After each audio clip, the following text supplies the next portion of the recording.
All right, everybody. Thank you so much for coming to day 4 of the Cyber Deception and Active Defense class. We're going to move a little bit into the attribution section. But before we do, we're going to talk a little bit about some legal issues. Sometimes there's a little bit of a disconnect around what people think is legal and what actually is legal. We're going to put my computer into sleep do not disturb mode. There we go. There we go. There's a little bit of conversation around this, and many of the assumptions are actually well-founded. And this goes once again back to the idea of poison versus venom, right? We want to create something that if an attacker breaks into your environment, they steal it, they goes off, there's not a lot legally that can be done there, right? Versus venom, where you're actively trying to attack what the attacker is actually doing in that particular situation. Now, when we start getting into attribution, we're kind of tiptoeing around just a little bit that you might want to possibly start talking to management. We might possibly start bringing in legal counsel. By the way, don't ever refer to this stuff as hacking back or cyber deception or any of those things. We can just say tripwires or use different terminology that doesn't have as much of a loaded connotation associated with it. So once again, we're trying to stay away from this poison and venom. We're trying to stay solidly on the poison side. So we're going to go through a couple of legal cases. The first case is Susan, this one, Susan Clements Jeffrey is the next one. This one is Jerome Hackenkamp. Yes, who had probably one of the most unfortunately closely spelt names to hacker camp that you could have going into court. In this particular situation, Jerome was a university student, and the IT administrator and IT administrator of that particular university got word that there was active cyber attacks originating from the university networks. So this particular administrator went back to work, started looking around the network, and saw that a whole bunch of attacks were coming from multiple different IP addresses. So he saw something. Then when he started looking at those IP addresses, he noticed that all of those IP addresses were going back to the same media access control address or MAC address on the network. A MAC address is an organizationally unique identifier for every single Ethernet adapter on the planet. Now, you can change it to whatever you want it to be, but the idea is it's supposed to be globally unique. So this administrator picked up the phone, called the FBI, and was like, yo, I think I've got your guy. I know what dorm room this particular computer is associated with. I'm going to go check it out. The FBI said, please don't. Let us get a warrant first. Let's do this correctly. And the administrator, nah, I'm just going to go do it anyway. And gained entry to the student's dorm room. Let's pause for just a second. Just pause. Take a beat. If you're a university student, do you have an absolute right to privacy in your dorm room? Can the university enter your dorm room for almost any possible reason that they want? This is the first thing. It's kind of interesting. It's a bit weird. The answer is, yeah, pretty much. See, on universities, they're responsible for the students at the university, so they can do health and wellness checks pretty much any time. And then the other thing that universities can do is they have to do maintenance, right? Let's say they're dealing with a heater that's not working, or there is a water leak or something like that. Yeah, Go says, there goes the Constitution. So yeah, you could pretty much go straight in, right? So he wasn't necessarily violating any laws. He wasn't doing anything that was illegal or anything at this particular point. He was just going in as a representative of that university on there as well. Now, somebody said, do they have to let people know in advance? I think generally they're supposed to knock, but they can go in if you're not there. All right, they can go in if you're not there. Not a problem. Easy peasy. Not an issue. All right, so the administrator sits down at Jerome's computer system, and there is a default password and user ID on these computer systems, I guess, in this university of temp and temp. Jerome still had a user ID and password of temp. I mean, really? Come on. Are you even trying here? Look, I think the world deserves a higher class of criminal. And when you have somebody that's doing temp as the user ID and password, that hurts my soul a little bit, but that's a whole nother conversation. So logs in and doesn't go to Jerome's personal files, doesn't look at the folders, doesn't do anything like that, simply opens up a prompt, verifies the MAC address of that computer system is the computer system that was launching the attacks, logs out, and then leaves. Now, is the evidence that this systems administrator was the evidence the systems administrator collected legal in a court of law? Was it legally obtained? No. We got that's illegal. Turns out in this case, the judge ruled it was. Now, I want to make it very clear I disagree with this judge, and we're going to explain why Jerome Hackenkamp got into a little bit of trouble here in just a little bit, but I tend to agree with you. I think it's illegal. Couple of things. Number one, this systems administrator was not acting on behalf, was not a member of law enforcement. Number one. Number two, the administrator's reasoning for doing this felt that there was an emergency situation, that it was possible that Jerome Hackenkamp could destroy the evidence of his computer system. So he had to move quickly to make sure that that evidence was preserved. And the judge in this particular case ruled and agreed that there was the exigency of the circumstances that basically justified the systems administrator trying to gain access to the system as quickly as possible. The final thing is, in the terms of use for this university, you consented to your computer system being monitored. I disagree. But the biggest thing that the judge saw in this case that made them think that things were okay is the systems administrator, quote unquote, did not access the personal files of Jerome Hackenkamp, simply validated the MAC address of the computer system and got off. Now, once again, I disagree, but it is an interesting case, right? It is an interesting case. So the next one is Susan Clements Jeffrey versus Absolute Software. In this particular situation, Susan Clements Jeffrey was a substitute teacher who was doing substitute teaching type things, like doing substitute teaching. Now, as part of doing substitute teaching, one of the students that she was substitute teaching at that particular time, who was a substitute student, said, "Hey." And you know that anytime anyone looks over their shoulders like that, either A, they're about to tell you the most racist thing you've ever heard in your entire life, and now you've got to play that game. How do you roll with it, right? You're just like, ha, ha, ha, ha, leaving, or are you like a Nazi, punch him in the face, right? But lucky for Susan Clements Jeffrey, that is not what happened on this day. On this day, the second thing that happens when someone goes, happened to her, student said, "Would you like to buy a MacBook Pro?" Fell off the back of a truck. And Susan Clements Jeffrey was looking at this situation and thinking, today is my lucky day. This MacBook Pro clearly fell off the back of a truck. This student seems totes legit.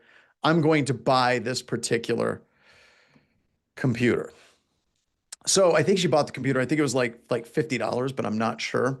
And they literally made the deal at a bus stop. Like, she showed up to a bus stop to buy a computer system. And lo and behold, this computer system was hot, as in stolen, right? I'm going to drop it like it's hot, drop it like it's hot. So Susan Clements Jeffrey takes this computer system home and immediately starts using it and immediately starts cyber sexting her boyfriend. Now, this particular software had Absolute Software, which is like LoJack software for computer systems, where you can track where the computer is. You can turn on the microphone and the camera. And they took multiple pictures of Susan Clements Jeffrey in various states of undress and sexual activity. Ooh, wow. Susan Clements Jeffrey sued. Now, in this particular situation, this is kind of interesting. I like that. Seems like a logical first step to me. Susan Clements Jeffrey sued. Now, remember, she wasn't the original owner of this computer system. Did Susan Clements Jeffrey have any right to privacy on that computer system? Turns out the answer may surprise and or amaze you, but yes, she did. Even though it was a stolen computer and the people that had that computer system had LoJack software, she still had a right to privacy. She still did. The judge in this particular case, Judge Rice, put in, "It is one thing to cause a stolen computer system to report its IP address or geographical location in an effort to track it down. It is something entirely different to violate federal wiretapping laws by intercepting the electronic communications of the person using it." So if they would have gotten the location, IP address, things like that, the judge was like, all's good. But as soon as they started looking at the private data of this person, even though there is a very strong possibility that she violated laws to get this particular computer system, she still has a right to privacy. It's much like laws exist. And just because someone's a criminal doesn't mean those laws don't exist. The Constitution's kind of important that way. So if you think someone's a criminal, you cannot commit crimes against those people. The next time you watch any type of movie where there's vengeance or vendetta and the good person's just like driving around shooting the hell out of bad people, just understand that in the real world, that would not fly. You cannot do criminal activities to quote unquote stop criminals. Okay? You just can't. But that's okay. That's perfectly fine, because if we have the ability to like get that IP address, get that geolocation information, in many ways, that's all we really need. Now, granted, embarrassing a hacker, a lot of fun, right? Like, did you steal this notebook computer? No, I did not. Is this you? It could be. How about this? How about this? Like, it's kind of interesting, like how embarrassed you can make an attacker, but it's illegal. As much fun as it is, it's illegal. It's like gremlins. Whenever the really smart gremlin is like shoots another gremlin and says, oh, see, that was fun.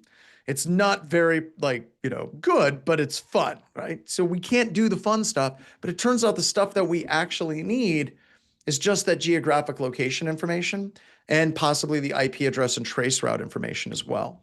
So, all right, example of reflected attack. Lots of people are worried about what happens if we actually bring an attacker down, right? What happens if we do something against an attacker, right? All right. Well, this is an interesting case, and it's a way to think about these attacks as well.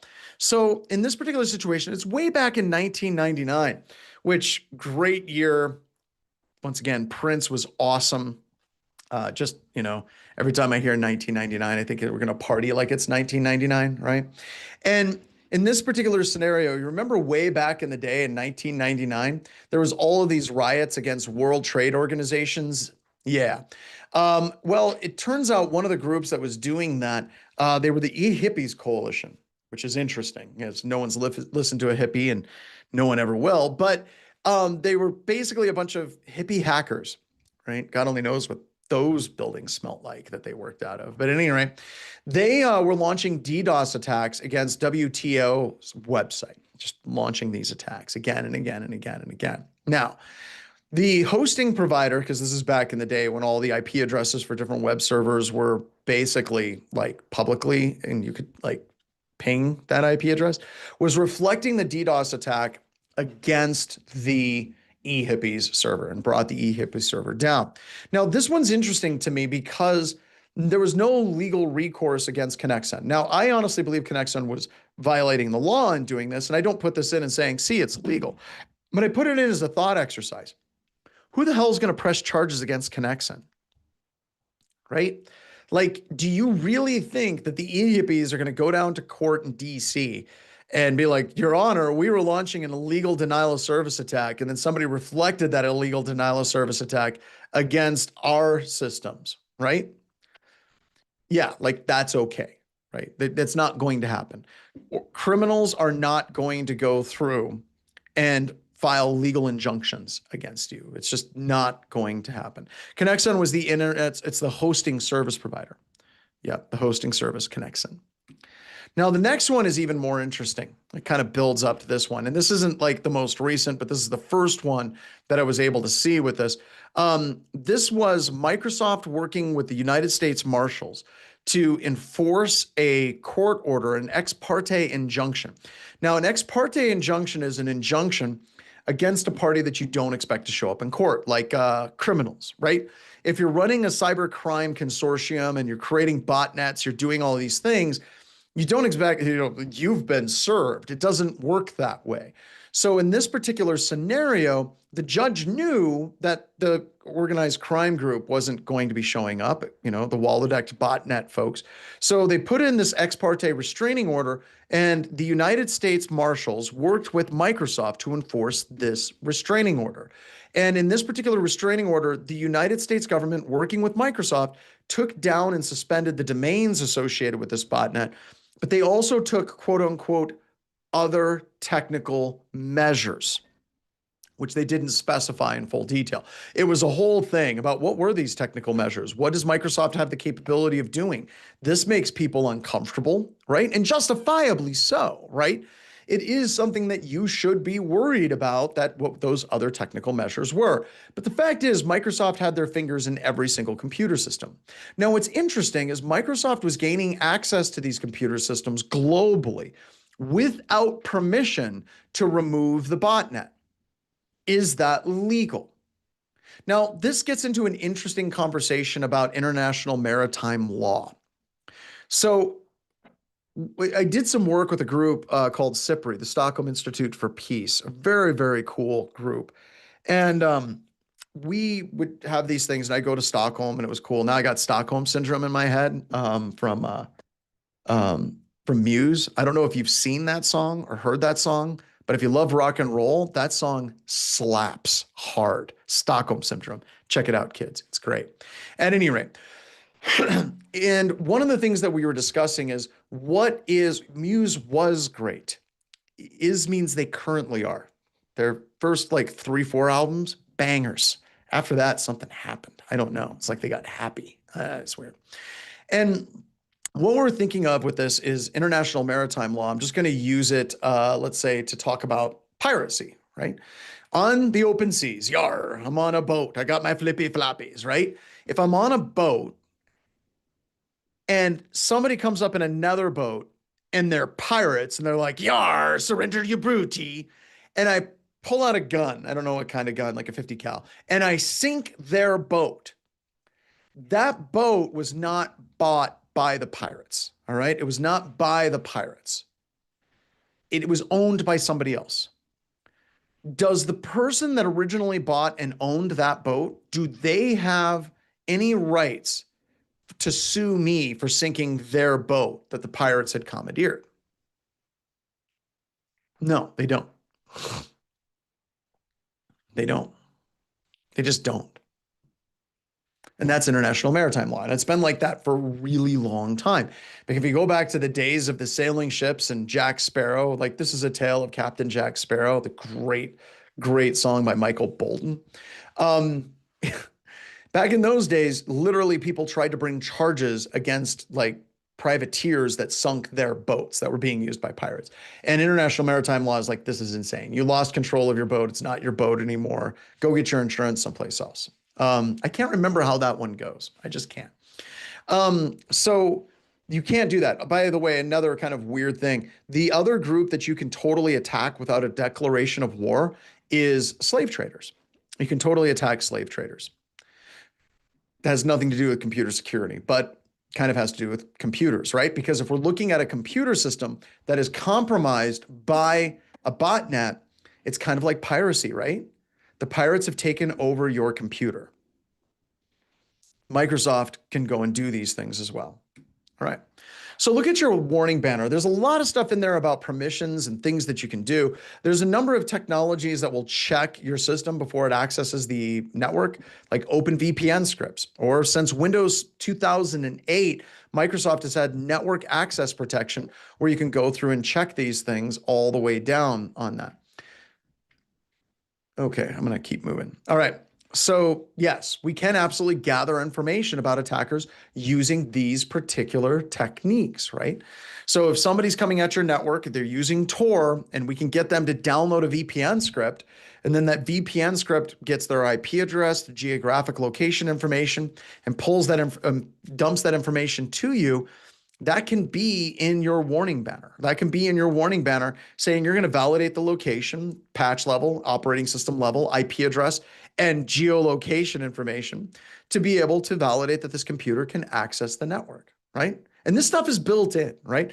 Like OpenVPN, this is something that's built into OpenVPN scripts. Windows, any of the different VPN software platforms that are out there, you can run these agents and you can totally check and validate. And this is not against the law, right? It's not against the law at all. You can also look at this as protecting your intellectual property. I want you to think about Microsoft Word or Office. Anytime you fire up Microsoft Office always goes back to the Microsoft mothership, validates your service level agreement or purchase, whether or not you purchased a valid license key with Microsoft Genuine Advantage, and then determines whether or not you can use that software. They also pull down a lot of other telemetry about your computer system, and this is all legal. This is what intellectual property and software does. When we're writing software, we put in things where it beacons back to us. For our on-demand classes that we have for anti-siphon, if you're watching those videos with SCORM XAPI will be tracking how far you're going in those videos. This isn't violating your privacy. It's just part of how software works, right? So you're looking at this, you got Microsoft Genuine Advantage tracking software and phone. I mean, look at what Android and iOS does, right? Look at, like, whenever I install a chess app, does it need to access my call history and my contact list? No, it does not. But they want that sweet, sweet data, but we give them permission, right? It's like that South Park episode. Did you read the EULA? Right? Are you sure? Did you read the EULA? Because it's okay. If you don't know, like, they put it in this EULA that's like 1,000 pages long, that they own you at that particular point. Yeah, basically, just kind of how that stuff works. We can use that against them as well. All right. So how can all this stuff go wrong? Turns out it can, right? Mistakes and unintended consequences. Putting up malware in such a way that it's easily accessible will, in fact, get you into trouble. It will.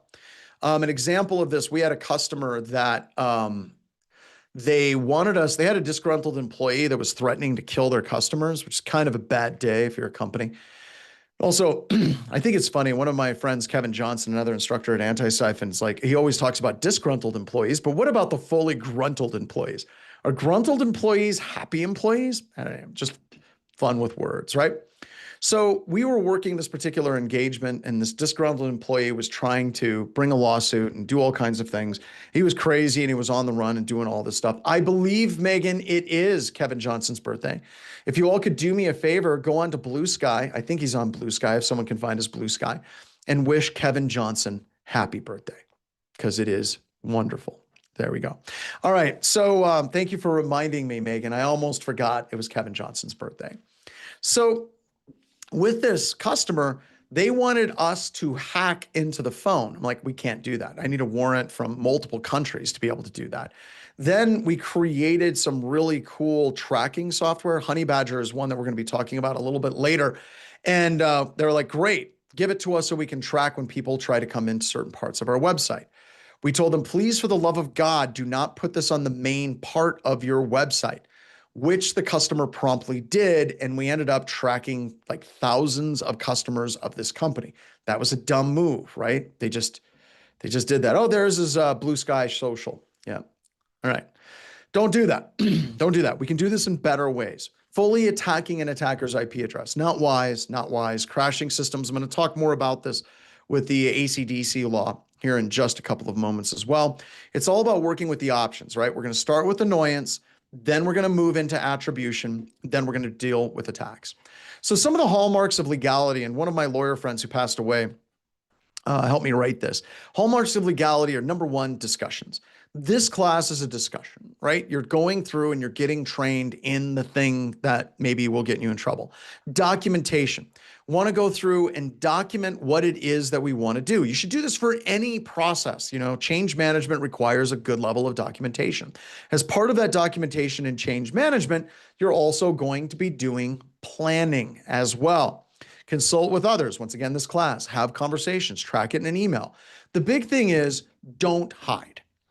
If you're trying to do all this crap rogue and you're trying not to track what's actually being done, it shows the courts, if it ever ends up in the courts, God forbid it ends up in the courts, it basically shows that you know what you're doing is wrong.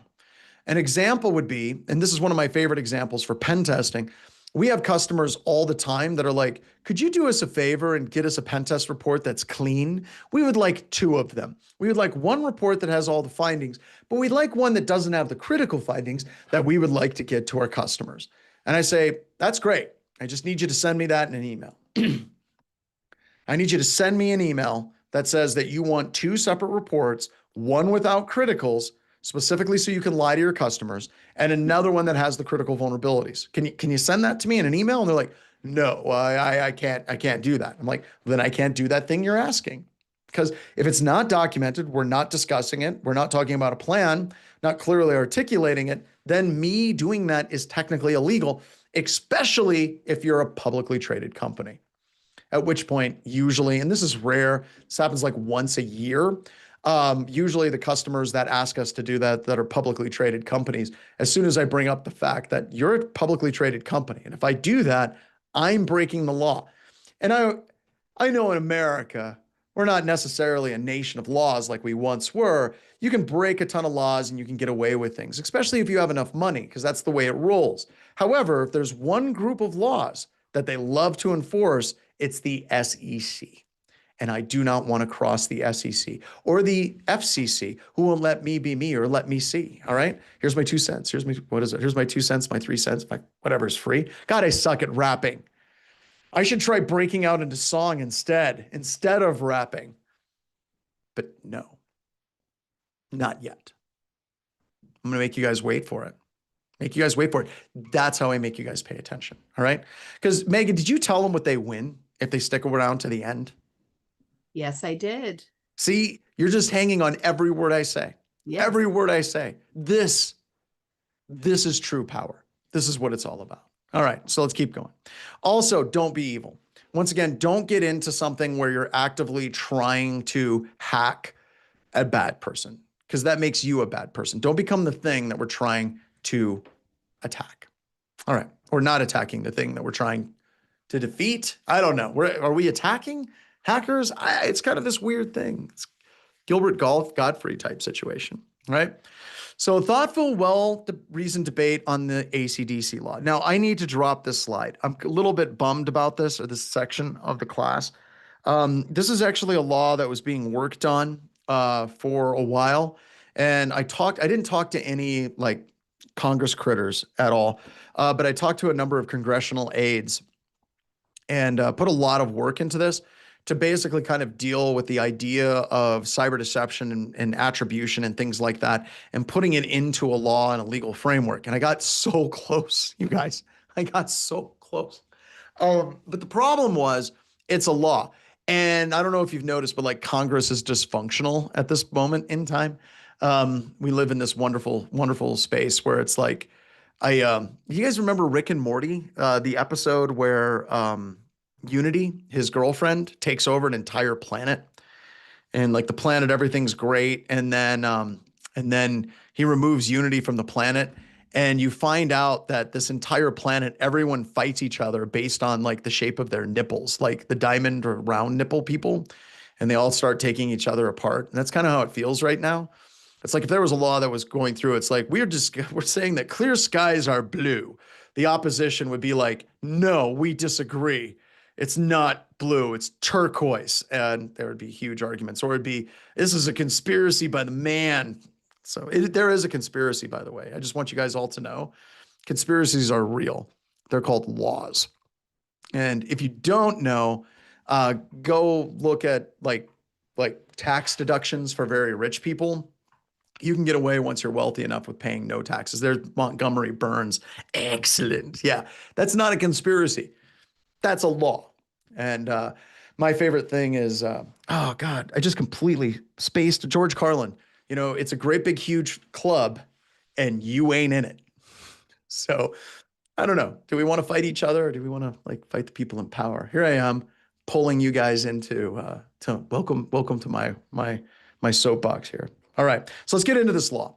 So I'm a pretty firm believer in active defense. I'm not a believer in a believer kind of way, which kind of sucks because Justin Bieber, like, you know, years ago, I was like, Justin Bieber is just an annoying a-hole. And he's still an annoying a-hole, but now we're kind of realizing, oh God, that guy, that guy's a sexual abuse victim. Oh, kind of changes everything, doesn't it? So I probably should remove the slide ripping on Justin Bieber at some point because, yeah, he's still messed up, but we kind of get an idea of what happened. I don't know, man. Those freak offs are insane. Like the stuff that's coming out of that, I don't see how that's a good time. I just don't. I don't think somebody's like gets a call from Puff Daddy and they're like, "Hey, we're gonna have sex and do drugs for 6 days straight." I'm like, no, man, getting the hell out of here. At any rate, so I believe in active defense. I do not believe in strike back, and there is a difference, right? And when we were working all of this stuff, and we were working with Congress critters and things like that, we really kind of put the idea of strike back versus poison versus venom, and all these different things. And they completely screwed the pooch on the law. I just want you to know it's going to sound great until we get to the end. And then we're going to be like, that's when John walked away. So you'll tell me whenever you see the point where you think I walked away from this law. All right. Let's just kind of keep going with this on that. Right. All right. So if somebody ever asks you if you're a believer, look down, whisper no. All right. Poison. So poison, once again, is something that needs to be taken, like a frog or a plant. We can apply this to IT. An attacker has to break into something, and then they have to steal it, and at that point, it can then trigger. So look at this from the context of Black Hills Information Security. We create malware. Malware is us. We have Malware Mart down on Malware Street where we sell malware in the Malware Cottage and the Malware Boutiques, right? That's what we do. So if somebody comes into Black Hills Information Security and steals our malware and then it detonates someplace else, they can't be like, well, I was running this file that I stole from Black Hills Information Security and then it compromised my computer system. That sucks. That's what we do. We deal in dangerous things, right? And by the way, poison, don't bring them home, not even once. Venom, once again, is very different. It's usually injected. Think a snake or a platypus. In IT, this would be the equivalent of attacking the attacker. Now, years ago, Paula Dorn and I think over a decade ago, gave a presentation at RSA. And this was a great RSA. One of our friends was blowing up balloons with the Guy Fawkes mask on it and was throwing the balloons all over the place. And it was a big news story. They're like, proof that the anonymous hacker group has infiltrated RSA. And it wasn't anonymous. It was just a friend of ours that was just blowing up balloons. And those balloons became very highly sought after balloons at that conference. But at this particular conference, we also got an interview request from Wired. And this very nice lady showed up and was going to interview Paul and I on active defense and cyber deception. And she started asking, are you guys actively hacking the hackers? And we're like, no, that's not what we sell. We sell poison. We sell venom. You shouldn't do that because that one thing is illegal and that's bad. We can get everything. She's like, whoa, stop the interview. I don't want to interview you guys. And we're like, well, that was abrupt. Why? She goes, no one cares about poison. People want stories about people actively hacking the hackers. She walked away just like that. We're like, come back, Wired, come back. That was it. That was the end of the conversation because venom is sexy, right? The idea of striking back against an attacker system is super sexy. It's really, really super cool. So they weren't interested in anything that wasn't venom. But we need to make sure that we're not doing venom because venom without a properly executed warrant is against the law, right? It is against the law. Oops. There we go. Now, with this particular law, I'm going to warn you, I'm probably going to read the whole thing to you. Congress determines the use of active cyber defense techniques when properly applied can also assist in improving defenses and deterring cybercrimes. Some of our earliest conversations we had were broken windows type things.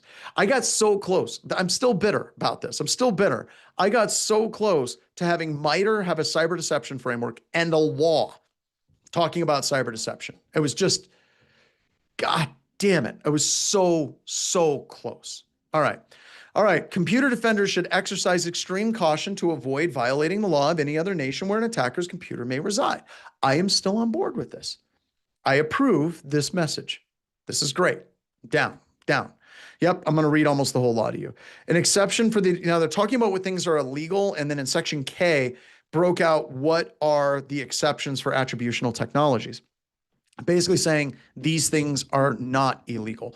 This section shall not apply with respect to the use of attributional technology in regard to a defender who uses a program, code, or command for attributional purposes that beacons or retains or returns locational information or attributional data in response to a cyber intrusion in order to identify the source of an intrusion. It's almost like they read my book and copied and pasted sections out of my book, which, by the way, don't buy my book. I know that that sounds weird when people are like, oh, I got my book. It's out on Amazon. You should buy it. You should not buy my book. My book hasn't been updated in years. All the crap's out of date. You should take this class instead. You got these slides. You got these videos. It's better. And if we give it another 6 or 7 months, I can literally feed this whole class through and be like, AI, write me a book based on my class over here. And it'll kick out a book that's far better, more than likely, I'm hoping, because that's what I expect AI to do. I want it to write for me. Get right. There we go. The program, code, or command originated on the computer system of the defender, but is copied or removed by the unauthorized user. This is poison. Somebody is set up and we have it on our systems. It's ready to go. Hacker breaks in, steals it, then it triggers. Now we're going to attribute where that attacker is. The program, code, or command does not result in the destruction of data, result in the impairment of essential operating functionality of the attacker's computer system. Nice. Creating a backdoor, enabling intrusive action. Don't create persistent access. Just find where the attackers are. That's all you need. That's all you need. That's it. Just do that instead. So why is this okay, or even like good, right? Because these are a few of my favorite things, right? I sometimes feel like I should break out into song. Megan, Daryl, I don't know. It just feels like I should. All right, because the basic IP address and location information is being tracked. It's being tracked a lot by a number of different things all over the place, right? You have Apple doing it, you have Google doing it, you have Microsoft doing it, you have Amazon doing it. Every time you open up an email, it's tracking. So if this ever goes to court and they're like, Mr. John Strand, what do you want to do with your life? I can say, I want to rock. Oh my God. Oh no. I don't know if that qualifies. I don't know if that qualifies as breaking into song. I'm not. I don't know. That's a Megan call. That was song. Oh, God damn it. You're fired. Oh, I knew it. I knew it. I knew it. She's not on my side. She's on your side, folks. Damn She's her. on your side. I just one of these days. All right. Yeah, there you go. So what do you want to do with your life? And you're tracking. And I'll be like, so's that phone in your pocket. So's that phone in their pocket, and their pocket, and their pocket as well. And at that point, the judge is going to be like, you, sir, know what you're talking about. Pizza for everybody. John Strand's now the new judge because he beat me. Okay, some of that stuff may not have actually happened the way it plays out in my head. But let's just say hypothetically that it would be kind of cool if they did, right? But there's nothing that we're going to talk about here that we're going to do that's weird for what normally is being done by large corporations and tracking you all the time. All right. Definition. The term attributional data means any digital information such as log files, text strings, timestamps, malware samples, identifiers such as usernames, internet protocol addresses, metadata, and other digital artifacts. Nice. Back on track. Attribution of criminal activity to share with law enforcement and the United States government agencies responsible for cybersecurity before they got gutted. I think that that's kind of neat. We want to share that information to a centralized group of people that would collect information from multiple different attacks to give us an idea, like an early warning system, like a NOAA type system, which has also been cut, that will allow us to see what the attackers are doing and attribute it properly to certain countries like Russia, which has also been cut. So we had this capability. We could just feed it into these particular systems, right? Sounds very difficult to do. Is there a chance the tracks could bend? Not on your life.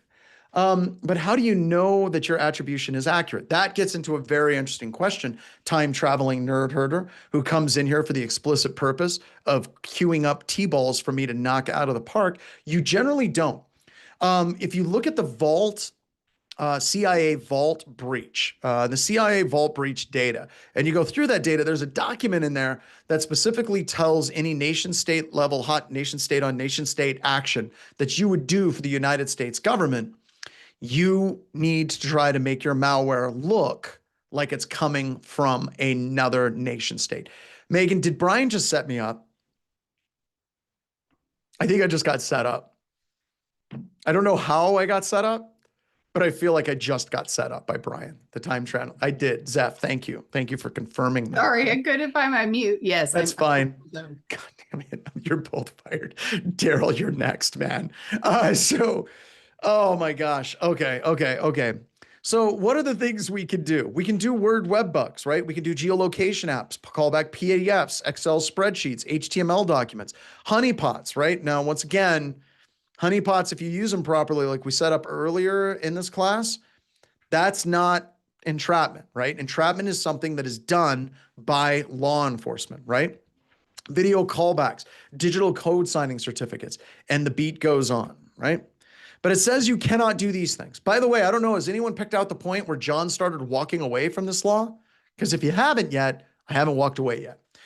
Intentionally exceeding the level of activity required to perform reconnaissance on an intermediary computer to allow for attribution intentionally results in intrusive or remote access into the intermediary's computer system, intentionally results in the persistent disruption to a person or service. So you cannot create persistent access on the attacker's computer system, and you cannot degrade that attacker's computer system. Once again, we're setting these bright lines, right? We're setting these bright lines. Yep, I'm still reading this as well. This second paragraph is the big one I want you to read. Additionally, the bill requires reporting to the FBI-led Cyber National Investigative Joint Task Force before taking active defense measures, which will help law enforcement ensure defenders use these tools properly. This bill also includes a voluntary review process through the FBI Joint Task Force that individuals and companies could utilize before utilizing active defense techniques, which will assist defenders in conforming to law enforcement, improving technical operation of the measure. That's the part where I was out. Right there. And there's a couple of reasons why I'm out. The first reason why I was out is, I guess the most obvious, is this is stupid. Like the idea that you have to send something into the government and ask for permission to use cyber deception technologies and attributional technologies and sending those particular things in, and the government has to give you permission to do a thing that you already legally have the right to do without this law. This law was originally created to try and clarify the lines of cyber deception and attribution, and this muddies it further. The second reason why I'm ready to walk away from this is the FBI still holds my clearance, as far as I know. And the FBI, when I talked to the FBI agents that I worked with about this particular thing, they're like, we don't have time. We do not have time at all to sit and process every single cyber deception and attributional and active defense technique that people want to implement. So they were just going to set it up so it constantly said no. That sucks. So as excited as I was for this law, putting in a requirement for the FBI to tell you to do these things or giving you permission kind of smoked the whole thing. So, but attribution is hard, right? The bad guys will detect these things. I'm okay with this. I think that this is perfectly fine, right? I think I have no real problems with people falling into the attributional technology, because what it's going to do is it's going to fundamentally change the behavior of the attacker. Once an attacker knows that they're being monitored, right? Once the attacker knows that there's attribution at play, there's cyber deception, there's active defense, the attacker is going to do one of two things. Either the attacker is going to quit attacking you and they're going to move on to somebody else, which I'm okay with, or they're going to slow way down and take tons of techniques off the table. I am also okay with this, right? I am perfectly fine with both of those scenarios, because both of those scenarios are a win for the blue team community in information security. If the attackers just move away from countries and companies and organizations that are using this technology, great, because it's free. We can do all of this for free. We don't need to buy a whole bunch of expensive products, even though a lot of those expensive products are great, fantastic products. You don't need to spend hundreds of thousands of dollars. You can implement a number of these things at no cost. And simply putting them up fundamentally changes people's behavior. Let me give you an example.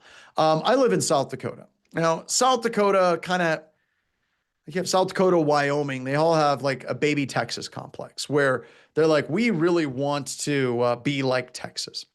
So when you're driving around the woods of South Dakota or running through the woods chasing cows, like I was doing today, I come across signs that say, no trespassing. Trespassers will be shot. Survivors will be shot again. Or another sign that says things like, you can run, if you're in range, you can run, but you'll die tired, right? You like seeing these particular signs that are out there. Now, for me, I know my neighbors. I know that they won't shoot me, more than likely. But if you're a tourist and you come to South Dakota and you see a road that has signs saying that they will shoot you, is that going to change your behavior? It's absolutely going to change your behavior. Yeah, it absolutely is. And that's kind of the point. Brian's like, it will shoot you. We have a sign that says, it doesn't say no trespassing, but what it does say is you are entering private property. It is not trespassing if you come by our house to say hi. And by the way, it's even better if you bring cookies. Our favorite types of cookies are chocolate chip. We have had a number of people come onto our property, see that sign, go back to town, buy chocolate chip cookies, bring the chocolate chip cookies to my house, and then we sit around and have cookies together. Now I got a question. What do you think is a better outcome? A sign that makes you look like an absolute badass or getting cookies for everybody? Now, that has absolutely, that has absolutely no context of this class at all, but both of those signs change behaviors, right? One of the behaviors means you're going to move to someplace else. The other behavior is basically getting more chocolate chip cookies. So we can put up warnings in such a way that it can create positive outcomes for us. And that's ultimately what we want to do. All right, dealing with Tor. This is the case I was telling you about with Paige Thompson or Erratic, where she was using iPredator, she was using Tor, she was doing a number of different things to try to protect herself, and then she was promptly going on her Slack server, and she was doing this in private messages on Twitter, but on her Slack server with a whole bunch of people that she considered to be really good friends. She would put messages like, I basically strapped myself with a bomb vest, effing dropping Capital One's docs and admitting it. I want to distribute these buckets, I think, first, their SSNs with full names and date of birth. Yeah, this is a pretty obvious case, but this is one of those cases that highlights, look, an attacker may be using Tor, and we need to have an attributional technology that allows us to be able to detect these things as well. So taking any amount of attribution would be illegal without the FBI. That law never passed. That law never passed, which I think is actually a good thing. That was the law that was being written, gives you the headspace of lawmakers. That law never passed. Never even made it to vote. So right now it's still legal, completely legal to do the things that we're talking about here, but we don't have a law. Yeah, attributional technology is trying to get the geolocation or IP address information of an attacker, not getting content data. All right. All right. So attribution is important because we want to get the bad guys, right? If you're being attacked by a nation state, getting the bad guys may be kind of hard because of things like diplomatic immunity, right? So why do this? One, it's important to know what they're after. And two, it's also important to understand what they already have and get an idea of what level of like penetration they have in a network, right? And some of these technologies are literally the only things that you can use when you're dealing with an attributional technology for nation state level adversaries, right? So dealing with Tor, indirection is absolutely key for a number of attackers, right? Very few penetration testers go through Tor relays. We bounce all of our stuff through Amazon, Azure, and DigitalOcean. We got this tool that rotates all of the connections through multiple different providers. but that's kind of rare. Some good presentations on this. Ron Gula gave a presentation years ago that I thought was good, kind of clearly defining the difference between what is a hacker and what is a pen tester, right? And we have some type of indirection that we're using now in our red teams, and we expect the indirection to kind of continue. But attackers are doing the same thing, but with botnets. So Roswell asked, why rotate? So imagine that we're running an attack and every single TCP connection goes through a different provider. One connection goes through Microsoft, one goes through Azure, one goes through Google Cloud Compute, one goes through DigitalOcean. To be able to properly track back where the attack is coming from is exceedingly difficult for defenders. Right. So how Tor works, usually make a connection to an entrance node, and then it bounces through a number of different, it only shows 3, but I think it's 4 to 5 nodes at a minimum inside of a Tor network. And then it hits an exit node and then it pops out. Okay. So when you're looking at where the attack is coming from, if you're Bob, it's coming from that lower right-hand computer system, right? It's not coming directly from Alice's computer. And Tor isn't just used by browsers. It can be used by a number of other applications. You can actually run Nmap through Tor. And I'm going to show you kind of how that works here in just a little bit. It can be useful for Nmap scans, and you can tunnel Nessus, Nmap, Metasploit, all kinds of things through it. And if it's not done correctly, you're pretty much hosed. And this really started a number of years ago. I want to say it was 2008. There's 2 Mythbusters. There's Jamie Heineman and then the other guy, Adam Savage. This was the year that Adam Savage presented at DEF CON. Someone can look up that year. But Adam Savage, I got to meet him. I presented the same year as he, and we were both in the green room with a number of other presenters. And we were talking about cyber war. That was the panel that I was on. And that same DEF CON, there was a presentation about using Tor. And the person that ran the demonstration for the DEF CON audience, which had like 500-600 people in the room, showed running Nmap through Tor against Microsoft IP address. And it was done in like 10 seconds. And it brought back like 15 ports. And it was like Nmap scan complete. And everybody applauded, right? That was the year. DEF CON 17. So I was on a cyber warfare panel with Ed Scotus and Dimitri, one of the founders of CrowdStrike, and a couple of other people. But at any rate, when I saw that, everyone's applauding, they're standing up, and I'm looking at them like, that ain't right. That ain't, why are they applauding? That ain't right. And the reason why it wasn't right is how many of you have ever surfed the internet through Tor? Many of you surfed the internet through Tor? Some of you have, I know, right? Yeah, some people did. Was it fast? No, very slow. So when I saw an entire Nmap scan return results in like 10, 15 seconds, whatever it was, I kind of knew there was something up. Like I said, calling shenanigans. Something very wrong is amiss. And I went back and I started playing with it to figure out what exactly was going on, right? And I did some testing and I realized that whenever you run an Nmap scan, it does 4 different types of ping, right?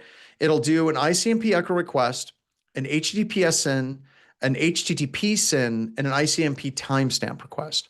Now, if you're running Nmap through Tor, it wraps something called the TCP connect function. That's important. TCP connect. TCP is the protocol, connect is the function. Is ICMP TCP? Would that go through the TCP connect function? Would ICMP go through the TCP connect function? Nope, it absolutely will not. It will not, because it's ICMP, it's a different protocol. Then we have the timestamp on the bottom. Sure enough, that's not going to go through either. Now, what about an ACK packet to port 80? Is an ACK packet to port 80 going to go through TCP connect? It is TCP, but is it TCP connect if we're sending an ACK packet? Is that going to go through TCP? No, it's not, because it's an ACK packet, right? All right. Now, what about a SYN packet?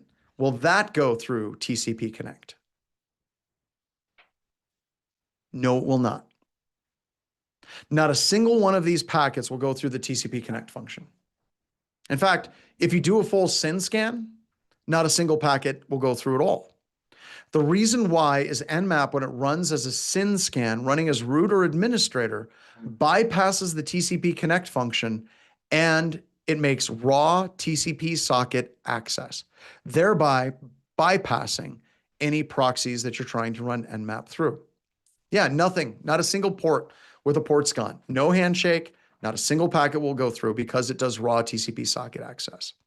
In order for it to go through the TCP connect function, you have to do the lowercase s, capital T, in conjunction with P0, which means basically do not ping, right? Do not ping. Look for, I was a last minute replacement. Look for Ed Scotus DEF CON panel. Maybe I can find it for you. If you go to YouTube, you're trying to find it. It was a crappy, it was a panel discussion. I didn't like it. It didn't go well, but nope, I don't want that one. But yeah, Ed Scotus DEF CON panel on cyber war was the one that we were talking about. So this one will finally do it. And you know what happens whenever you start doing a port scan this way? It goes really freaking slow, like crazy slow, like a couple of seconds per port, right? Very, very slow. And that brings us to, I think that's the one right there. Oh, there's Marcus Sachs. Oh my God. He is so young in that picture. I was young once. I was like a young Marcus Sachs. Actually, I never was as handsome as Marcus. I think that's, yeah, prepare for cyber war strategies in force. I think that's it. All right, so honey tokens. So we're going to play around a little bit with Canary tokens by Thinkist, and this is one of the easiest labs that we will ever do. If we go to Canary tokens, it's literally go to this website, and we're going to play with it, right? So if you look at this, there's a number of them that you can run. You can do like AWS keys. You can create a web bug. You can create a DNS token. The credit card one is pretty cool. Also QR code. This one is neat. You can create an AWS key. So I can put in, we go add Canary token. And it's going to create the keys for S3 buckets.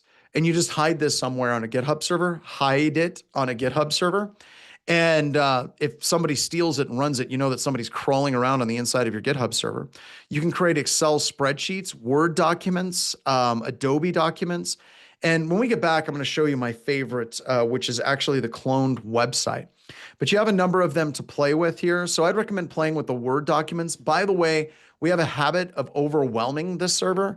So if you don't get a response from your Canary token right away, it probably is because the Canary token is running a little bit slow because we have like 150 people between YouTube and Zoom that are in this class. So we're going to go ahead and use this as a lab end break. And I'm going to give you all, let's say 20 minutes. So let's put 30 minutes on the clock. So you got 10 minutes for break and then 20 minutes for the lab. So you guys played with tokens for like 20 minutes. And this, once again, some of these take a while for them to actually fire on systems. And then it says some of these only work on Windows 10. We will give you one that'll work on Windows 11. Well, it depends on which one you're running. That'll work as well. So there's just some really cool ones, but I want to call out like some of my faves. Like we have the documents. I think the documents in and of themselves, they make sense, right? Like, you know, if you open the document, it fires. Now, there are also some interesting things. One of the things that's interesting about them, did you notice that it didn't require macros to fire? Yeah, this is interesting because a lot of stuff in Microsoft, if you're using macros, it'll add mark of the web if it's downloaded from the internet, and it will not enable macros on that document unless you go through and manually turn them on, which is kind of a pain in the ass. So this is interesting because these do not require macros. It'll just basically go through. Now, the other thing is it's not editing mode. It bypassed protected mode. Now, in that protected mode, it still triggers and it tries to render what is inside the documents. And a little bit later on, we're going to show you another way to do this directly from a text editor with a different tool that we created a while ago as well. It has to enable editing, but nothing else. That's it, right? So you have that for spreadsheets, which works great. You also have that for Word documents that works great. And those are good, right? I showed you the one up above that I just completely had a brain fart what it was. Oh, the AWS keys. And you can do that also with Azure logon certificates. So there's a lot here. But here's the one I want to show you that is probably one of my favorites. This. The JavaScript cloned website token, and there's two separate ones that do this, okay? And the reason why this works so well is whenever we're doing a penetration test, many times when we're doing a spear phishing engagement, we will clone an authentication portal for a customer environment. So anything that requires like a user ID and a password to try to log in, right? And then we will go through and we will send a spear phishing link, and then we will try to get somebody to put in their user ID, their password, and their two-factor authentication. We'll use things like Evil Jinx or Evil Genex that will allow you to do that and capture those two-factor authentication codes that are out there. The cool thing is you can defend against that before the attacker sends a single spear phishing email into your environment. How does that work? Well, check this out. So let's say I'm defending against bhis.co. All right, that's the domain I am protecting. And then I'm going to put in my email of john@blackhillsinfosec, and I can put in a little message to myself like that. And it's going to create this canary that is JavaScript. And it basically, what you do is it tells you, place this JavaScript in the page you wish to protect. So it'd be within the HTML. You can put it just about anywhere that you want it to go in here. And it says, when someone clones your website, they'll grab the JavaScript too. When the script runs on their cloned site, it triggers an alert to let you know what's going on. Yeah. So you just put this on your website that has authentication, any website. It could be a real website with real authentication. It can be a fake website with fake authentication. And if the attacker clones that website, right? If they clone that website and then they try to run that website, it'll basically beacon back where that website exists. Yeah, very nice. Very, very nice. Now, do you guys see a problem with this JavaScript though? Do you guys see any issues with it that might create some problems down the line?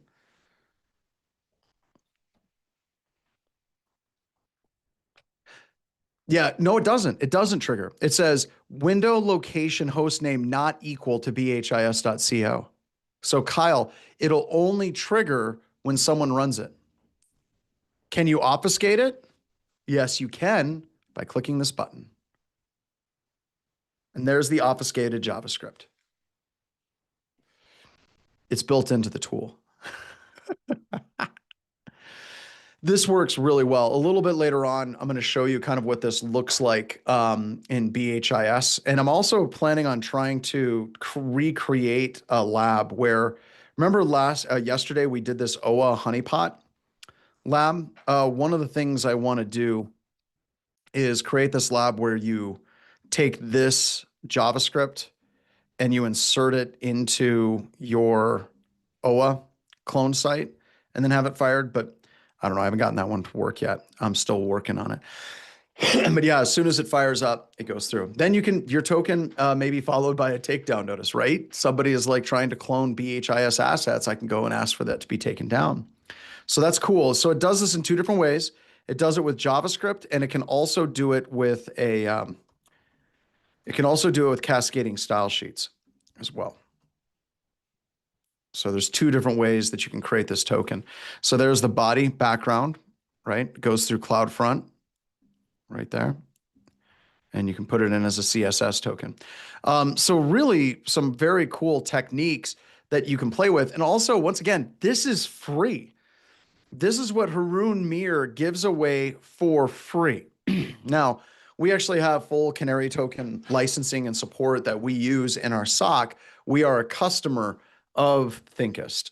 So we use this in all of our SOC customers. And once again, we use this in our SOC customers because it is inevitable that your security support structures are going to fail. Your firewall is going to fail. Your EDR is going to fail. All these things can fail. And deception is just another layer of technology that you can put in place that will allow you to detect attacks even when those other things fail. So if you're doing something like a user Honey user. We did that on the first day. You have that Honey user to catch that kind of internal password spray, right? You can also go through. Yeah, you absolutely can do it for free. And Doc, I've said that like 3 times now. Just as a heads up, I've said that a number of times. So you guys got it. So I'm not giving it away. I'm pretty sure I've said that a number of times, right? And this is what it looks like when it fires, right? It pops up and it sends you an email. The other thing that's really, really cool is all of this is in their server. It's in the Canary Tokens website. And you can actually go directly to the GitHub repository of this stuff, and you can run it directly from a domain in your environment, right? So you don't have to use this website. You can absolutely use and rebuild this entire server on your own. So it gives you all of the installation instructions, right? Like what is the domain it's protecting? What is the mail domain? We got AWS keys. You can put in web image uploads. You got your Google API log file. You put in all of these API keys. You set it all up, and now you have that server running. Or you can also buy it from Canary Tokens, which is what we decided to do. So we just basically manage it that way, right? So you can implement that on your own, right? So the setup is easy. There's also a custom executable, which I think is kind of fun. This would be something that I would do like VPN setup, VPN config, and then I would put it on some part of my website with like no index, no follow. So if I were to go to, let's just pick a website at random. Okay, let's go to sansrobots.txt. What you would do is you would put it somewhere like this. You would put your Canary tokens in directories that are like admin page, admin, email, maps, flash, any of these different things. And this is specifically telling legitimate crawlers like MSN bot, Microsoft's bot, or Google bot, or Baidu bot, or Yahoo bot, don't go to these directories. Well, what's going to happen as soon as an attacker sees something in robots.txt and says, don't go to that directory? They're going to absolutely go to that directory. So you can hide this executable or a config or a VPN configuration, anything like that. You can hide it in that directory. Just as a screenshot example, I created one called Free Candy because everyone loves free candy. Oh, by the way, funny story about free candy and parenting. Years and years and years ago, my daughter is now like grown and off and doing her own thing. And when she was young, like I want to say like 10, 12 years old, we were camping at a lake with another family that had kids that were roughly the same age as our kids. And they're all running around, they're having a good time. Well, my daughter and their daughter disappears, right? Just my daughter and their daughter just disappears, and we can't find them. Like we're by this lake out in the middle of the woods, we're running around trying to find them. We cannot find these two girls, and everybody's freaking out.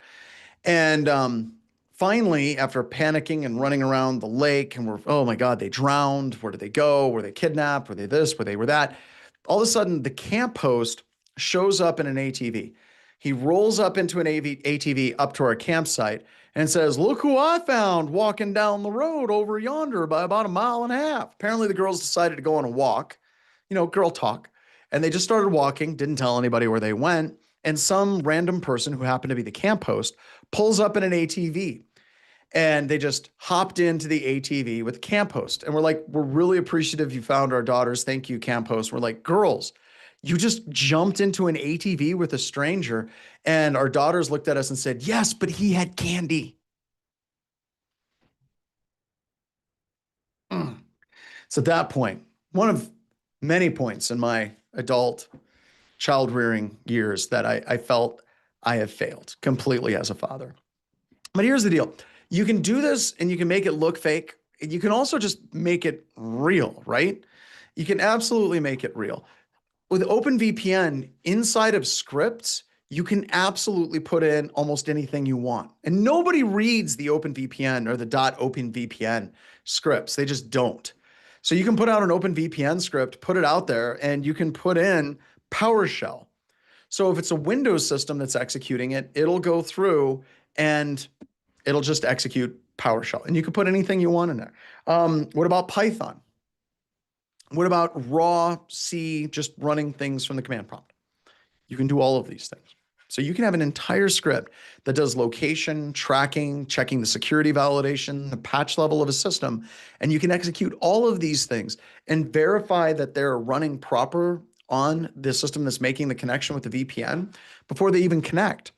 And a lot of those things that you would do as far as security validation are also attributional technologies. So this is one of those areas where you don't have to sit down with the lawyers and be like, okay, we're going to use some cyber deception and active defense. No, just say, hey, how do we feel about doing geolocation and geofencing for people connecting into our VPN? How do we feel about validating the patch level host name about people connecting in the VPN? How do we feel about validating any number of different things, right? Odds are you don't even go to your lawyers to ask those types of questions. You're just going to do it. So you can kind of sneak these things in quickly and easily. Now, some additional things that you can do, you can put in things like run netsh WLAN, right? So if I'm on a Windows system and I run netsh WLAN show networks mode equals BSSID, if I run that command, it'll dump all of the wireless networks that are around that computer. This allows you, if you do this correctly, to actually geolocate an attacker sometimes within 20 meters of their actual location. Right? So very, very cool to do that. Cloned websites, I just showed that to you. I got the slide here as a backup. And a lot of that stuff for geolocation, the way it works is it checks the relative signal strength and attenuation of all of the different wireless networks near you. And when it does, it basically can say, okay, this one's this strong, this one's this strong, this one's this strong, this one's this strong. And it can find the intersecting point of where those circles overlap with each other. Now you feed this data up into Google, and I'll show you what that looks like here in a moment. But you feed that data into Google, and Google will come back with highly accurate data. How is Google getting geolocation information for wireless access points? Anyone? How does Google and Apple and all those? They used to do it with the what was it? The little cars that drove around that had the like they would grab all the wireless networks, and they actually got into trouble. And Google stopped doing that. So instead, what they do it with is everybody's phone. So instead of having fans go around and collect wireless information, they literally just have every phone that is constantly going through and doing war driving. It's tracking all the wireless access points, and while it's tracking the access points, it's tracking geolocation on phones, which has to be enabled for cell phones to work because of, like cell towers. So they're literally tracking all of this, and this API is exposed, and you can query this data directly. This is an example of this running a while ago at BHIS. We don't do it directly via emails anymore. And now it goes directly into our Elastic instances, but this concept still works. So we're constantly being attacked by nation state level adversaries. It's something that just happens, right? And we set up a lot of honeypots on the outside of our environment. This is a number of years ago. This is an incident list where we had someone that cloned a website, and we had Canary tokens that were firing from all over the place. And these were a number of IP addresses. Now, we had a number of other things that were fired as well, and we tracked it all the way back to Norway. And I went on Twitter, I think it was Norway. It might have been Sweden. I can't remember. It was one of those Scandinavian countries. And I went on to Twitter and I said, whoever is in Norway or Sweden and is actively trying to break into Black Hills information security with these following domains, please stop now. And they actually contacted me directly via DM. And they're like, how did you guys catch us?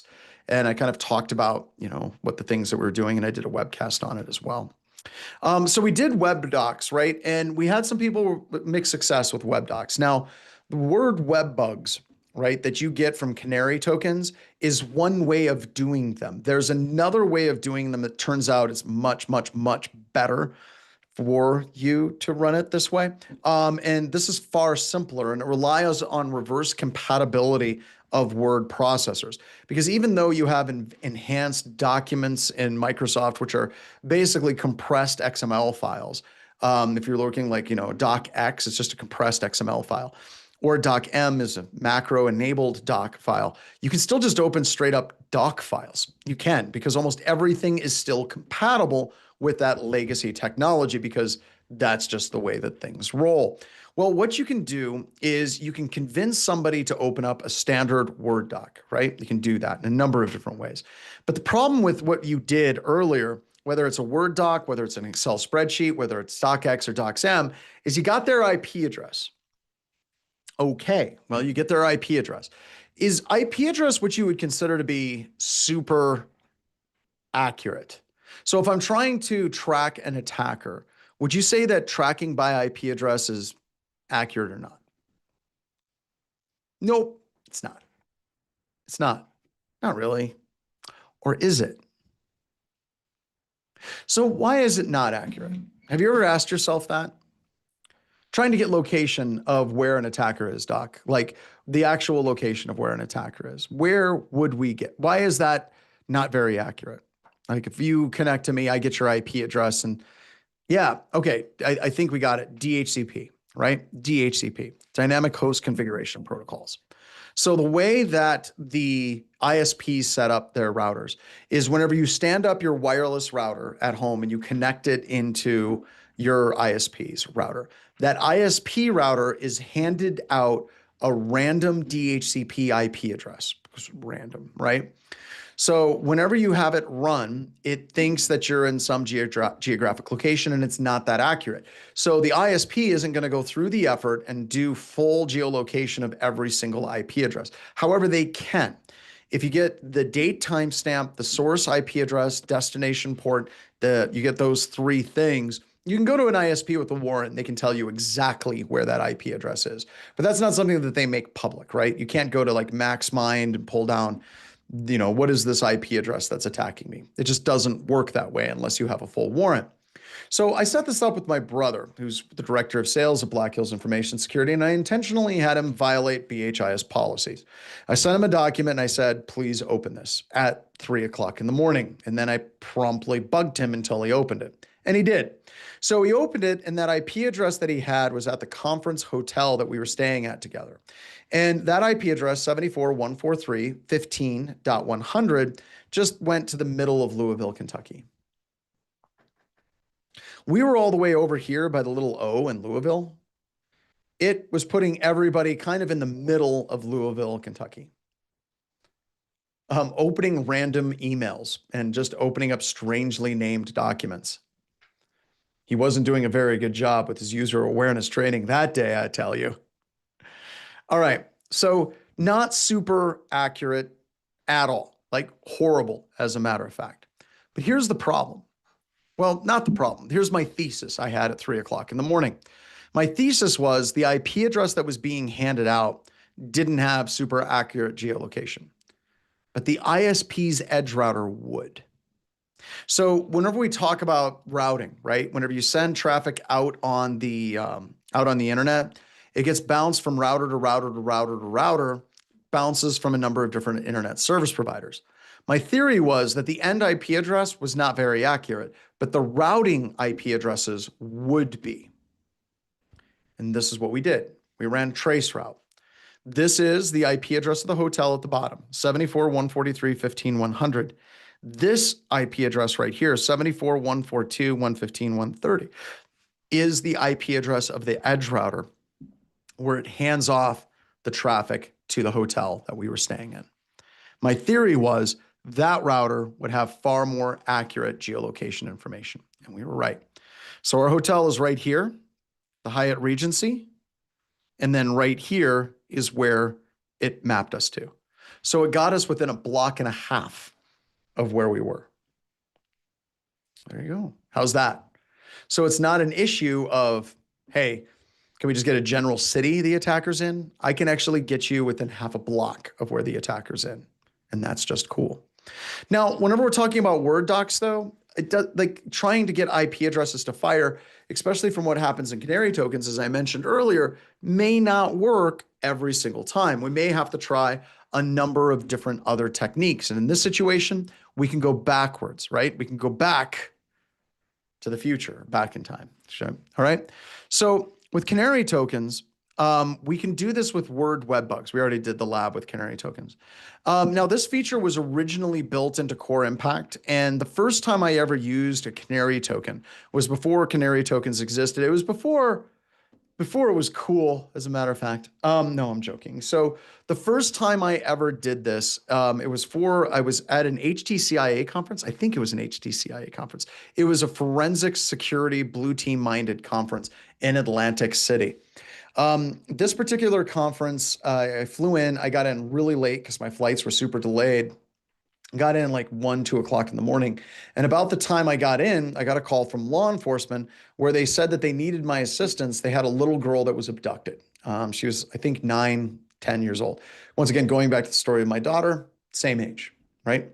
And they knew who had her because it was a family member that had gone away with her, and he had changed his Skype avatar to be a picture of the girl crying. So they came to me, we had a conversation, and we were like, what are some things that we can do to identify where this individual is? And I came up with the idea of using Canary tokens. Now, in this situation, I want to make it clear, I was just advising, right? I was walking them through, watching what they were doing. They were doing the typing stuff, and they were setting it up, but I was telling them how to set it up because of like authorities and things like that. But when we got it all set up, we created a document that we were able to send the suspect via Skype because he still had friends and family that had his Skype information. And they said, dude, there is a warrant out for your arrest. Here is a document that has your warrant in it. And he opened the document. Now, you might be asking, why didn't we just get a warrant for Skype? This was back in the time before Skype was bought by Microsoft, where if you went to Skype and said, I have a warrant, I'm trying to track a kid, I'm trying to track anything, they would tell you to pound sand. They just didn't care. So this guy opened the document and we got the IP address, the date timestamp, and the source port. And we were able to get a warrant from that internet service provider. I think he was in Kansas City. And we were able to get the little girl back. So that's the first time I ever did this in kind of a law enforcement setting. I also have done this in secure classified facilities where we believe that people were taking classified documents outside of a SCIF, and we put these word bugs inside of Word documents for the purposes of if anybody left the SCIF with a classified Word document, it would beacon back to us and we'd be able to tell who had actually done this. Also, this does not require macros at all. This is it. You put this in a Word document. You don't open it in Word and type this in. You create a document with VI, all right? So you create a document with VI. Question is, would it have worked if they opened it in a cloud VM? It would, but the IP address would come back to the cloud service provider. So it would come back and be like Google, or it'd come back and be like it would come back and be Azure or something like that. So you would open it up in VI or Vim or Nano, and you would put in this HTML head, you would put in the style sheet, and in here, you would put in your web bug server and your IP address, got what a bug a document, and then you would do it with cascading style sheet and a 1 pixel by 1 pixel image. And if they open that document, it comes back. The other thing that's really cool is it looks like this, just said that's a buggy document. But in the background, it does the full connection. So we can actually see that request come back, and we can get the IP address, date, timestamp as well. This also works with AbiWord, LibreOffice, Apple TextEdit, and Microsoft Word. So it's a little bit more flexible than we have with Canary tokens as well. Now, with Word web bugs, if you're doing this with Canary tokens or you're doing this with anything really, how do you want to set this up? Well, you want to set this up in such a way that it's in a folder that people shouldn't go to, like, help desk or secret folder, something like that. And then you would put in these Word web bugs inside of that folder. And this is one of those things that would have caught somebody like Edward Snowden.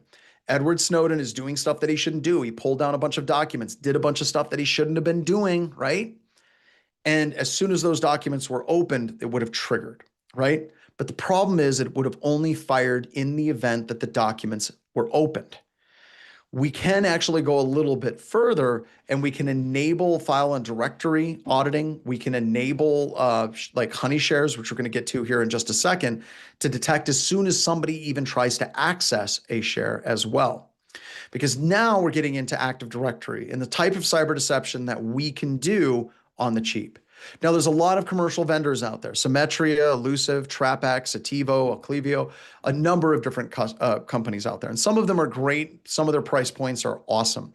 But one of these companies, I won't say which one, they caught one of our pen tests and they called me up and they were like, we caught the pen testers at Black Hills Information Security and we're going to go forward with a big article about how we caught your company. Do you have anything to say for this article before we go public?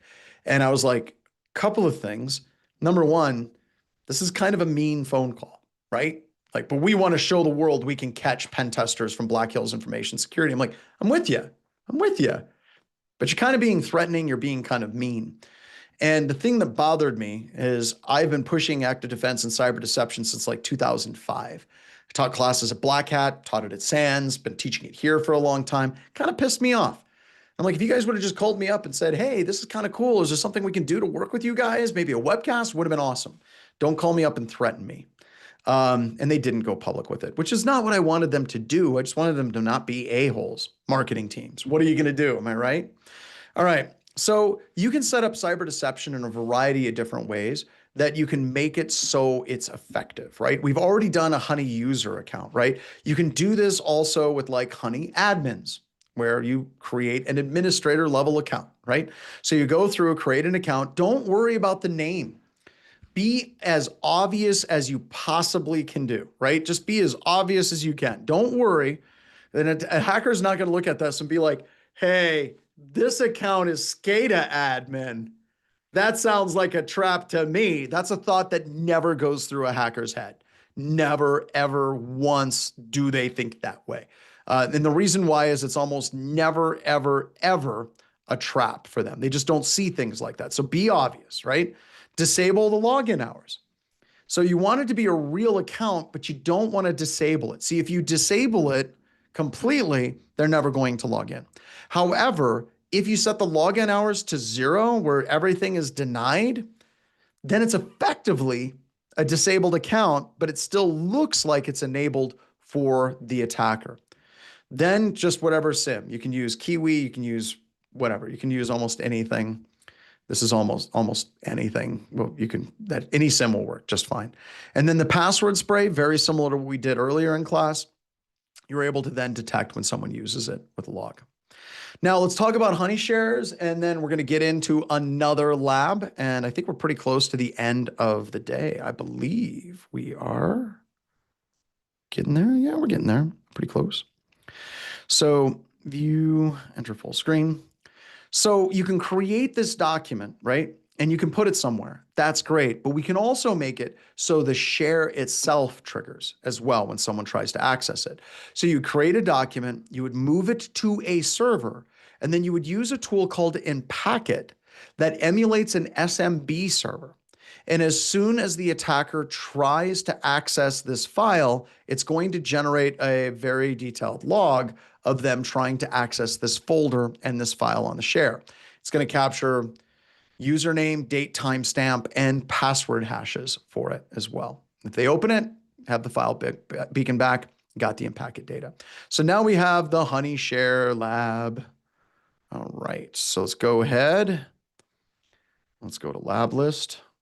And we are going to go to HoneyShare. There we go. So HoneyShare, you're going to open up a Kali terminal. You're going to get your Kali IP address. You're going to become root. You're going to CD into the opt Inpacket directory. It should look like this. Then you're going to start the SMB server.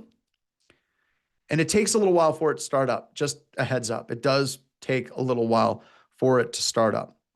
And then you're going to try to mount the share from your Windows computer system. Now, something weird happens here. I want to see how many people pick up on it and how many people are like, the lab's broken. There's two different ways to look at this. One's the lab's broken, which it's totally not. And the other one is something magical happens in this lab, which I'll highlight when I get there. All right, and then we'll get it triggered. And we are back. Here we go. Let's close this, but close that by clicking on that and doing that thing to it. So once again, to kind of recap, because I'm killing time because my VM is starting up because I didn't start it and we started the break/lab area. So let's kill time. So the idea is to create a share on the inside of an environment that would entice and entrap. Maybe not entrap. We shouldn't use entrap. We should stay away from that. But We're trying to trap an attacker. Now, whenever we're talking about the different pathways that an attacker is going to go through, right? We talked about an internal password spray. I know that the attackers are going to do that, right? They're going to hit that system. They're going to do an internal password spray for lateral movement. I know that. They're going to try things like curb roasting. And we have some additional things like the Cred Defense Toolkit. That is a pretty cool tool. We released back in 2017 that we need to update, but it actually has the capability of doing detections of LLM and R attacks, has the detections for curb roasting style attacks, has all kinds of really cool things built into it. We can put these traps in play, right? We can absolutely do that. But the other thing that an attacker is going to do is they're going to attempt to identify all of the shares that they can access on the local network from the system that they have compromised at that initial access point. And the way that you do that is just net view by itself. A lot of people are very comfortable and have used the Windows tool, just net view, and then whack 127.0.0.1 to see what shares exist on the local system. But what we don't know, or many people don't know, is if you run net view by itself, your system will automatically try to enumerate all of the shares on the local network. So if I do net view like that, it's going to come back and it's going to say there are no entries on the list. At least I hope it does. Otherwise, the segmentation for our lab doesn't exist quite the way that I would expect it to. But this will work, right? This will pull down all of the different servers and shares on the network. Next time you're in an Active Directory environment, give it a shot. Just run NetView by itself, and you'll see tons and tons of shares. And then the attacker will do net use and then use that to access those various shares, which is what we're kind of doing in this lab, right? We're creating a, not malicious share. I got to stop calling it malicious, but we're creating a trap share for the attacker. They're going to see this share that's called secret with secret. I got a secret. Kilroy. All right. So we're going to create that wonderful little share on our computer system, and we're going to see what happens if an attacker was to compromise a standalone Windows workstation. What would it look like if the attacker tried to access that particular share?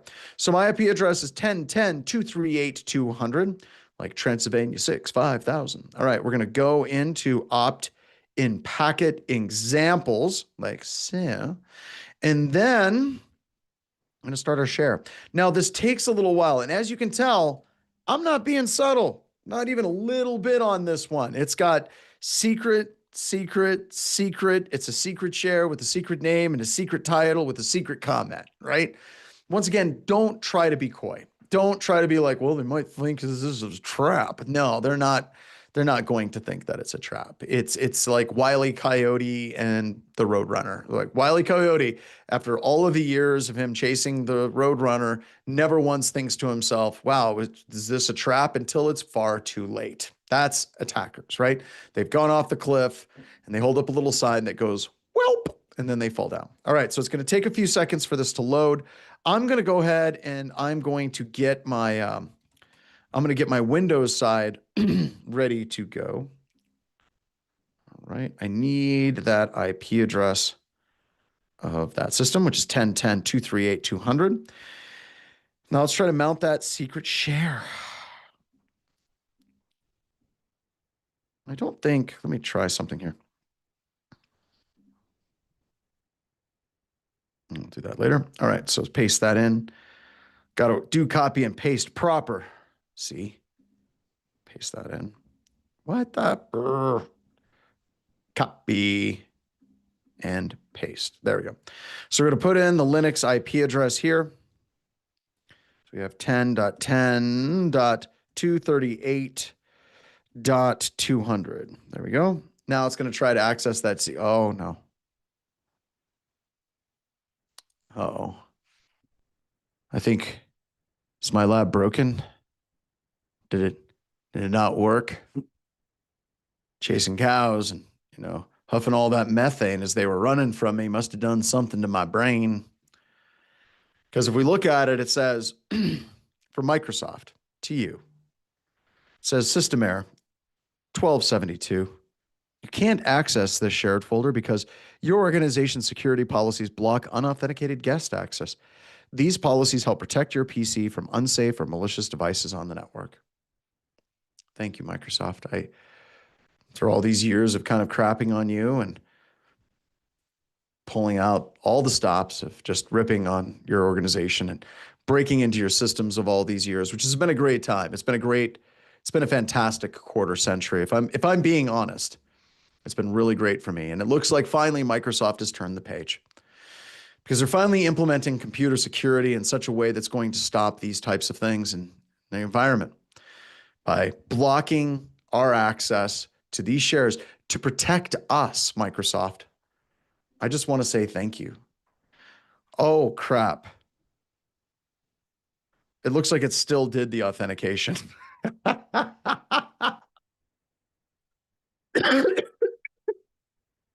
I love the fact that Microsoft tried to fix this, right?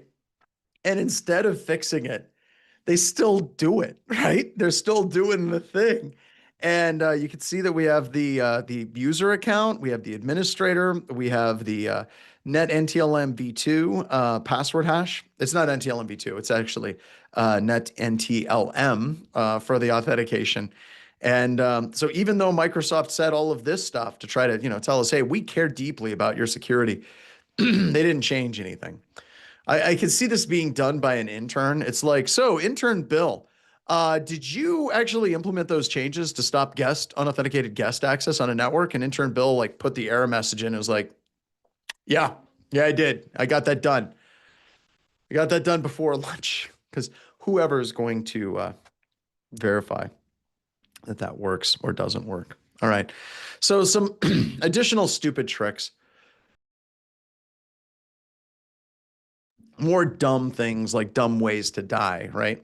I should redo that song, Dumb Ways to Die, but make it for like, hackers, pen testers, right? So this one is stupid. The reason why this one is stupid is because when an attacker breaks into your environment, one of the things that they're going to do is they're going to try to do like look for certain files to pull them off, or if it's dealing with ransomware, they're going to try to go through and encrypt certain files on the system. So they'll basically start at a directory, and then they'll try to recursively go through the entire directory to identify all of the different directories and then find all the files and then encrypt them. That's just kind of what they do. One of the ways that they do it. Same thing with malware. Like if an attacker's not doing ransomware, they're going to start searching through the entire file system, looking for any of their malware that exists on that computer. Turns out we can stop that from happening. I learned this particular technique from the spider trap idea. And then also one day I was staring at the Hasselhoff recursion for hours on end. And it hit me that that idea of that infinitely recursive trap, we can actually do that on Windows. In fact, we can also do it on Linux. It's a different way of doing it, but we can do this, right? So what you do is I'll just go through the instructions here. So let's go ahead. Let's go CD to the top level directory. We're going to make dir, and we're going to call it go away. And then we're going to CD into go away. Girl, don't go away mad. All right. All right, here we go. Oh, no, that's not it.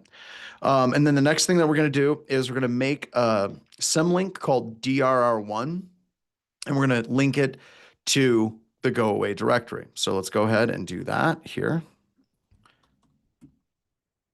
And then we're going to do, was it /D? Did I do the slashies right? I did.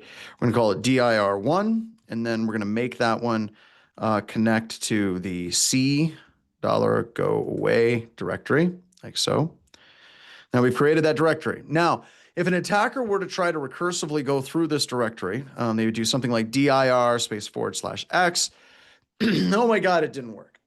So what happened is every time you go to a symbolic links, it continues to add the symbolic link before it. So if you see this, it just gets bigger and bigger and bigger over time. So it keeps appending that symbolic link on each time it tries to recursively access this particular link. So that works pretty well. So to get it to the point where it doesn't do that, where it doesn't quit, you create another dir directory. There we go. So we created another symlink called dir2, and it's in the go away directory. And now whenever we do dir space /s, it just goes like this. So now whenever an attacker gets on your computer and they try to recursively search for any files, as soon as they hit this directory, it just starts spinning up over and over and over and over and over again. The other thing that sucks about it is if they're sitting on your system with a backdoor and they hit Control C, it doesn't actually kill the infinitely recursive directory loop. What it does is it usually kills their backdoor. Yeah, so that's fun. So there's that, which I think is cool. All right, so that's an infinitely recursive directory loop, which I think is kind of a stupid pet trick, right? Now, there's a bunch of other things that you can look at in the world of Active Directory that you can go through. So there's the deception, deploy deception, which is a PowerShell script that will deploy deception in any Active Directory environment, which I think is pretty cool. And it's designed completely just to mess with penetration testers and attackers as well. I'm confused. Why does this not stop when it does 2 links? Honestly, it gets to 128 characters long, and then it kills it. But when you have 2 separate links, it rotates back around 1 to 2, 1 to 2, 1 to 2, 1 to 2, thereby resetting the link count. So it kills, so because there's 2 separate directories, it never allows the directory listing to get to a full 128 characters as well. Does that make sense? So it rotates back and forth between the 2. And each time it rotates, it basically resets the link, the link appendage. The noodly appendage? Yar. All right. There we go. All right, the Cred Defense Toolkit. I talked about that as well. It's a fun little Active Directory tool. We're going to get some interns, I think, upgrading this one sooner rather than later, I hope, as well. But and then we also have some really cool geopolitical cyber deception lure or detection lures for attribution with Microsoft Sentinel. If you're a Microsoft Sentinel shop using their EDR and their SIM from Microsoft, there's some cool things that you can do there as well. It's a great webcast that was done by Jordan and Kent. All right, so let's talk a little bit about attack. Now, at this particular point, we're really at the point that you do want to have like full authorization. You want to make sure that you're talking to lawyers and you're working with a warrant at this particular point. So one of the things you can do is if you have an executable that you like, let's say you go to the C2 matrix, right? Which is a wonderful little project that is just a Google Doc, actually. And you find a command and control tool in here that you like. And there's a number of them in here. What do we got? 156 of them. So that's a lot. And you find one that you like and you want to convert it into a Visual Basic application so you can embed it inside of a Word document or an Excel spreadsheet. By the way, for the record, do Excel. Don't do Word. The reason why you want to do Excel instead of Word is if a hacker gets on your computer system and there's a Word document with a macro, that's sus. I'm just going to tell you, that's a little bit suspect. However, if they get onto a system and there's an Excel spreadsheet with macros enabled, that crap happens all the time. Totally normal. So if you're going to create some type of persistent malware like macro, one, have a warrant, work with your attorneys, and then use Excel spreadsheets. Don't do Word documents. So any one of those C2 tools, if you can convert it into an executable, you can absolutely convert it into a Visual Basic application, and then you can drop it into a Word document of your choosing. Wireless, this is also kind of some fun things that we've done in the past. I'm a big fan of creating fake wireless hotspots and watching for attackers try to go to those hotspots. One of the things you can do with wireless hotspots is you can enable WPA2. You want to set up a pretty cool, like guessable password. You know, you don't want to make it too easy so that users just get there. You want something that somebody is trying to break in, they're going to get it, right? Not somebody like, you know, password, a little bit. Name the SSID something like company name private, enable that, and then create a captive portal. And inside of that captive portal, you can create a beef framework. Wade Alcorn was the person that took this. This is the Beef project. And this is completely set up to do, this is completely set up to trap browsers. So if the attacker joins a wireless access point and they join that captive portal, you can actually set up a full beef instance with browser exploitation, where you can then hook that browser. And it's kind of a collection of all kinds of different evil things you can do to a browser. And you can do that against the attacker's browser. Sometimes you can get some pretty good fingerprinting with that as well. So basically, they come to your portal, you redirect the attacker to a page with a beef hook, deliver some interesting content, and create an auto rule engine that then triggers that as well. There you go. The last one that we're going to talk about before we close out today's session is a tool that we created called Honeybadger. One of the downsides of migrating this entire class over to the cloud is Amazon doesn't have wireless adapters that we can bridge into via Guacamole, which is kind of a bit of a problem. But Honeybadger is still a really cool tool. You should take an opportunity, you should try to run it at home. So we talked about macros a little bit earlier. And with Honeybadger, you can create a macro that automatically does geolocation of anybody that runs that macro. And you can convert that macro into an Excel spreadsheet. You can convert that macro into a Word document. You can convert that macro into a straight up executable, and you can put it on the outside of your environment, call it something like VPN config or something like that, right? But in here, what it's doing is it's executing netsh WLAN show networks mode equals BSSID, and then it's grabbing the signal data, and then it's shipping it back to the Honeybadger system, right? So it's pretty cool. Now, the first Honeybadger was created by Tim Tomes, former employee of Black Hills Information Security. When he was working here, we were doing some DoD shenanigans.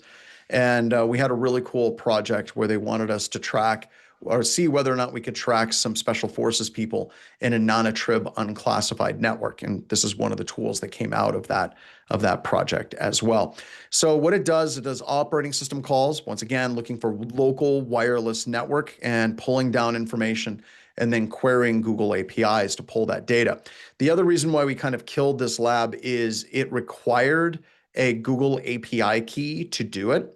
And the problem with that is we were giving out Google API keys to classes, and we'd have like 150 people use it.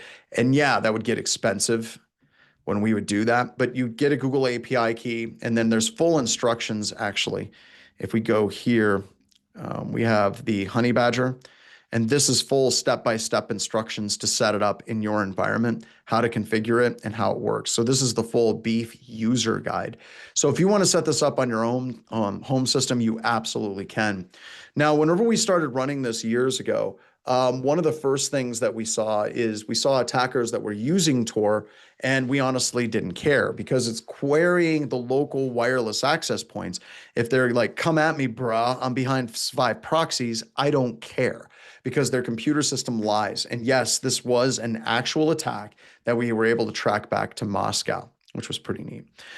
So whenever it fires, we receive this base64 blob of data. And when you decode it, it's basically all the wireless networks. So we got John Strand's guest network, John Strand 2's network. We've got, what is some other one? Patches is another one. Linksys. So we take that data and then we submit it to Google. Like down here, you can see the URL is used, https maps.googleapis.com, and you feed in all of this data as a GET variable, and then the JSON object that Google sends back to you is the latitude and longitude. So it says latitude, longitude, and relative accuracy. Most of the time it's around 100 meters. We've seen it as tight as 20 meters in the past as well. We've used this in a number of times. We have somebody in Melbourne, the one at the bottom here, that was Tim Tomes's house when he got it up and running, and that literally put a pin on his side of the house. We had some more in Ukraine for some stuff that we were doing. This one on the right was a university student in Pepperdine University that was actively attacking. I can't remember if it was a BHIS site or one of Tim's websites. It might have been one of Tim Tomes's websites at the time. And this particular student was hacking, and you could put a pin right on top of his dorm at Pepperdine University, which is really super cool to do. The trick is making attackers believe it's okay. So I used to teach this for the SANS Institute, and the SANS Institute killed the class. And the reason why they killed the class is because I was teaching SANS 504. Whenever they were looking at what I was to be teaching, they were like, well, we can make $26 million a year with John teaching 504. If John's teaching this stupid cyber deception class, we aren't making that much money. And for the record, I didn't make anywhere near $26 million from the SANS Institute, from them and 504. So that didn't happen. Just pointing that out. Don't be like I'm like rolling in, 20. That's not how it works. Zeph's like, of course you didn't. I understand. So at any rate, they wouldn't let me teach this class. And a lot of this class, whenever it was a full 5-day class, it was really my heart and soul. I loved this class. I loved this concept. And they had other people try to teach it. Well, they sent somebody to teach this class. I think it was to, I want to say it was to Walmart. And the instructor just didn't get it. They just didn't get it at all. And one of the labs that we used to have was we created a VNC instance, a Java applet with VNC. And whenever you connected to it, it would geolocate where you were, which once again, super cool lab. It was neat. But one of the head guys at Walmart got really, really, really angry. He's like, well, this is old. Like, this is old technology for running, VNC viewer. It's ancient. And the instructor at that time was like, oh, well, I guess you're right. I'm going to do that. So it didn't do well. They got mad. SANS got mad. Everyone got mad. And I left the SANS Institute, not because of this, but a whole bunch of other things, mainly because I was away from my family so much. But I want to go back to Shodan, right? Because if we're talking about this, right, we're talking about fake VNC servers to trick an attacker, right, to run something like that, you can totally say that that's old. And that is true. Right? But I want to show you something. Let's go back to Shodan. Just go right here. Although Shodan was down this morning. So if I go to images.shodan.io and I go to port 5900, hopefully we don't see any naughty images. Yay, no naughty images. There are 861 exposed and completely wide open VNC systems on the open internet, right? When you're looking at this as an attacker, right? If you're looking at a system that is all logged in and there's no authentication, there's no security around it, you're going to try to connect, right? You're absolutely going to try to connect. And that was the point. The point is when an attacker is coming at your environment, they're looking for these vulnerable things. They're looking for the same things that we have here, right? Like if I look at the next one, I think I have some ICS, unless they started doing some filtering. They've been doing a lot more filtering lately at, there we go. I can do the ICS tag. And then we can see we've got ICS systems right here. So we have 130 SCADA ICS systems, completely no authentication. We can go straight into them. So that's the point, right? You want it to look insecure. You want the attacker to see this thing and then just literally jump straight in and get their location. And this is like one of my favorite stories to tell, like ever, right? And I usually don't tell the second half, the second part of the story. I'll tell that part too today because we're doing good on time. We're almost done with the course. We get done a little bit earlier, but we have closing ceremonies. So Megan, get ready. Closing ceremonies coming up. So, Ready. all right, a long time ago in a galaxy far, far, far away, otherwise known as my house that's on the other side of the mountain here. We just moved one valley over to the other. I was just getting started with Black Hills Information Security. I want to say that this was like 2007. No, 2009. And I had this company that was a big, scary German bank. And they reached out to me and they're like, dude, we want you to come out for a couple of weeks. And we want you to do some deception. We also want to do some web app stuff. And we'd like to just have you hang out for a couple of weeks. And how much would that cost? And it was over Thanksgiving. Like literally we were flying out on Thanksgiving Day. And I didn't want to take this gig because that's a holiday, right? I travel a lot. I didn't travel for a while, and then all of a sudden now I'm traveling like mad. But I travel a lot, and I decided what I was going to do is just give them like a go away quote, where I just gave them this quote that was a lot of money, not stupid money, not like $26 million or anything like that, but like kind of go away. And they signed it. They signed that quote, and they responded back with a purchase order that was in euros. Now, at that time, the euro was worth like €1 was worth $1.4 or $1.3. It was ridiculous. And I'm stuck. Like I have this contract that's a crap ton of money, right? And I go downstairs and I tell my wife, I'm like, "Hun, we got a problem. I've got to be in Germany over Thanksgiving holiday." And justifiably so. I don't want to be one of those guys like, "Oh, take my wife, please." No, justifiably so. She's mad, right? She's like, You travel a week to 2 weeks a month. You're away from your family. The holidays are the one part of the year where Sands doesn't have any conferences anywhere. And now you're going to be gone." She's just, bro, bro, bro, bro, bro. She's very mad. She's very, very mad. And I show her the contract. She looks at the contract. She looks at me. She looks at the contract and just starts walking away. And I'm like, "Honey, what are you doing?" And she goes, "I'm packing." It was that much money. So we flew to Germany on Thanksgiving, and it was awesome because every member of my family, my wife, me, and my kids, we all got our own row in the airplane, like just laying flat, had our own row. It was like first class for the whole family, which I think spoiled my kids for traveling. But we ended up there, and it was a great time. But my wife also booked the hotel room, and she wanted to get out of the city and go out to the countryside and visit different parts of Germany. So she got a hotel that was really close to the train station, the main train station of this city. And when we got off the train from the airport and we got to this train station, we started walking around. The first thing you realize is like, there's some pretty seedy places in some German towns right next to the train station. And yes, someone's like, "Oh no, it was Frankfurt." Yes, it was. So we're walking around and I'm getting directions to the hotel that my wife booked for me, for us, for our family. She got us 2 rooms. She got a good deal. The company wanted us to stay at like a Hilton right next door, but it was like $350 a night.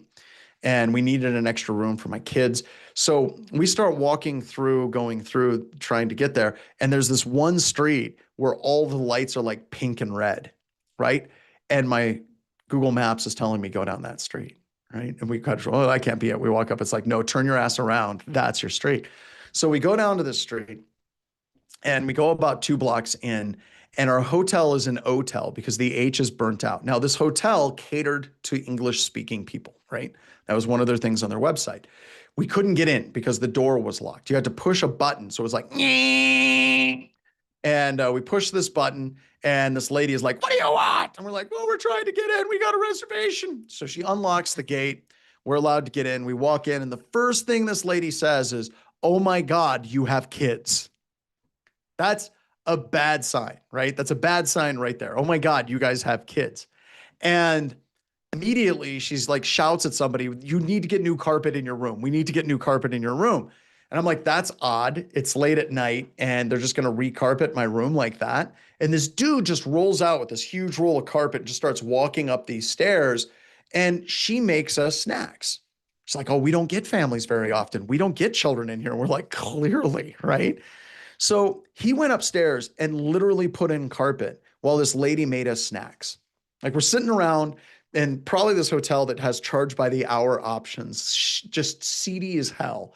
And my wife, my kids, and I are just sitting around having snacks while the guy puts carpet in. So then he's finally done. We go upstairs, and they have 2 rooms adjoining, right? There's 2 rooms adjoining.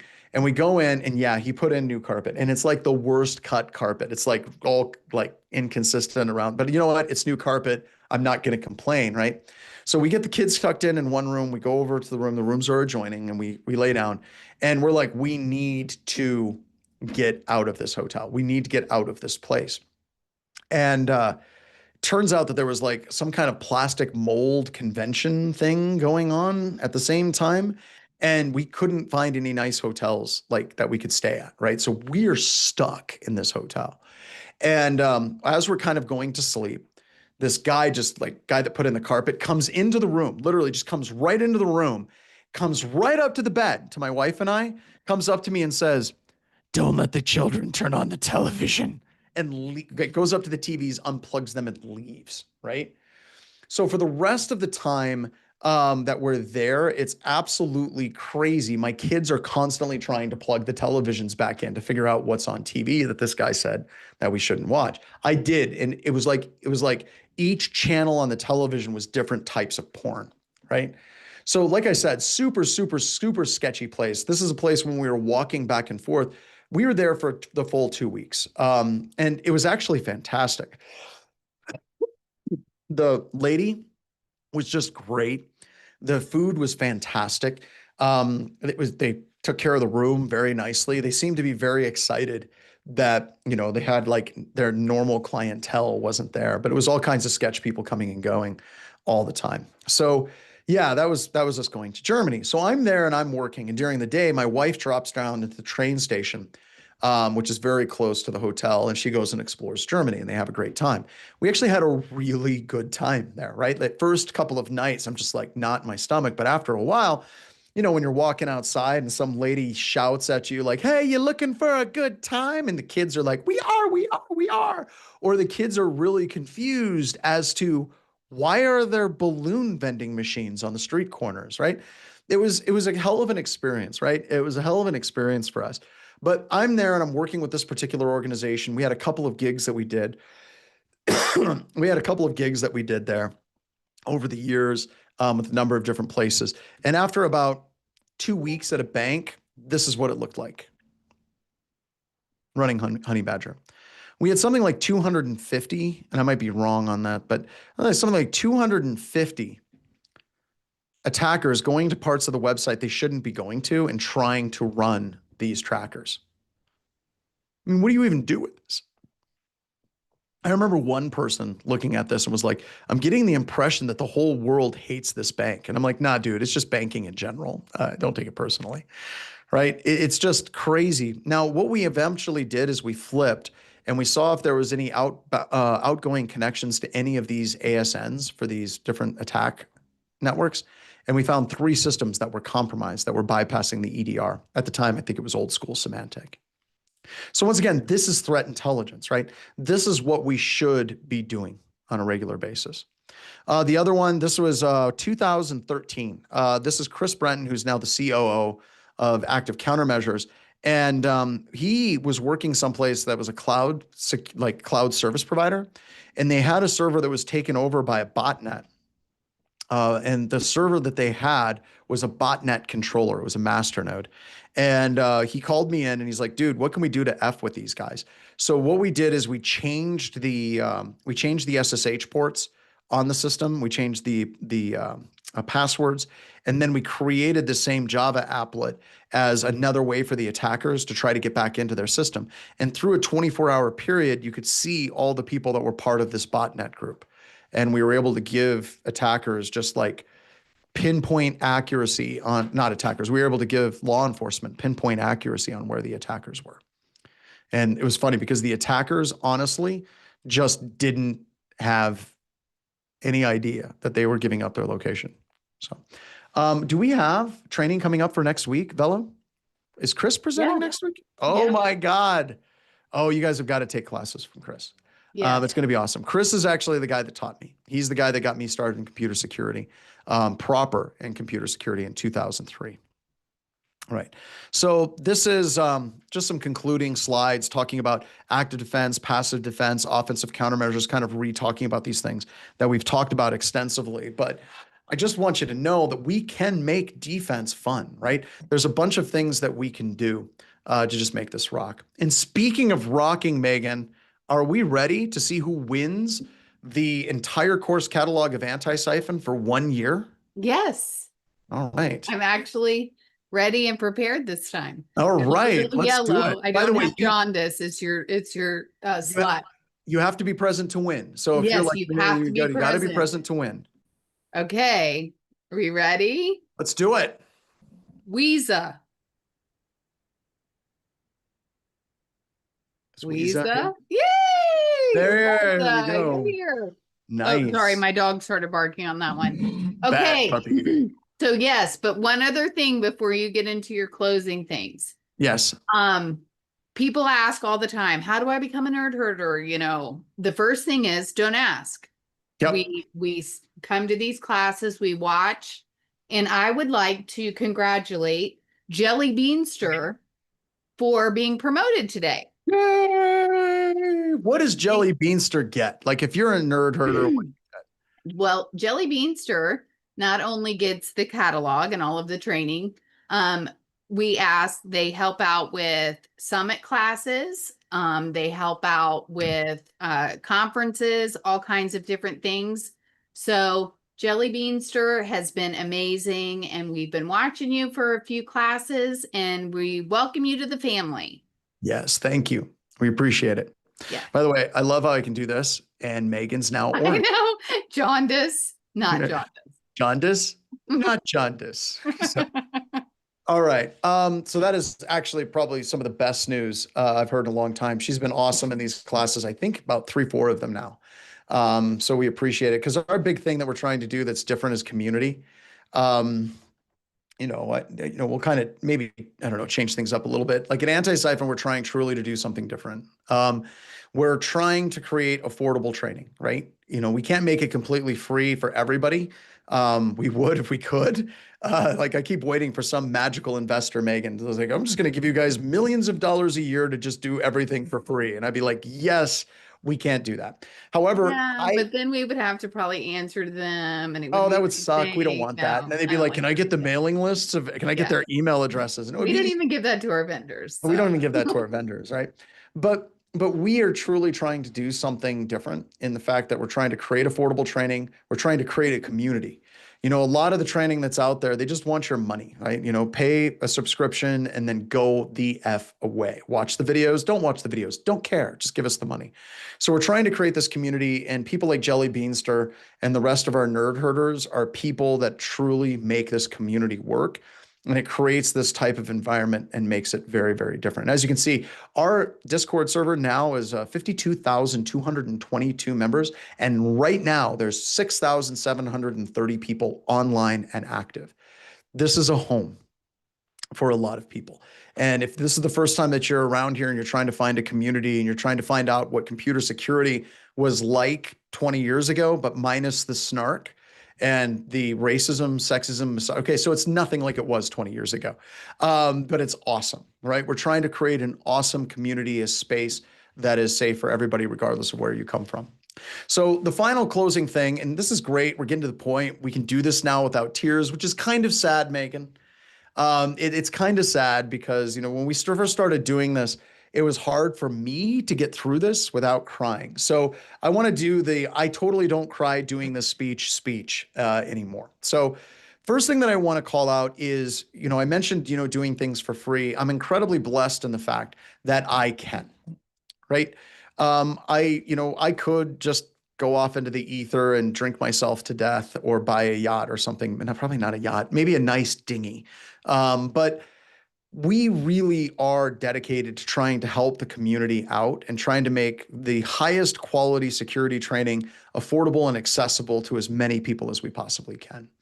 And when we're looking at that, and we started with this all the way back in COVID, Megan, we initially saw that the world was going to shit with COVID. People weren't going to work. There was no community. There's no place. They couldn't get training.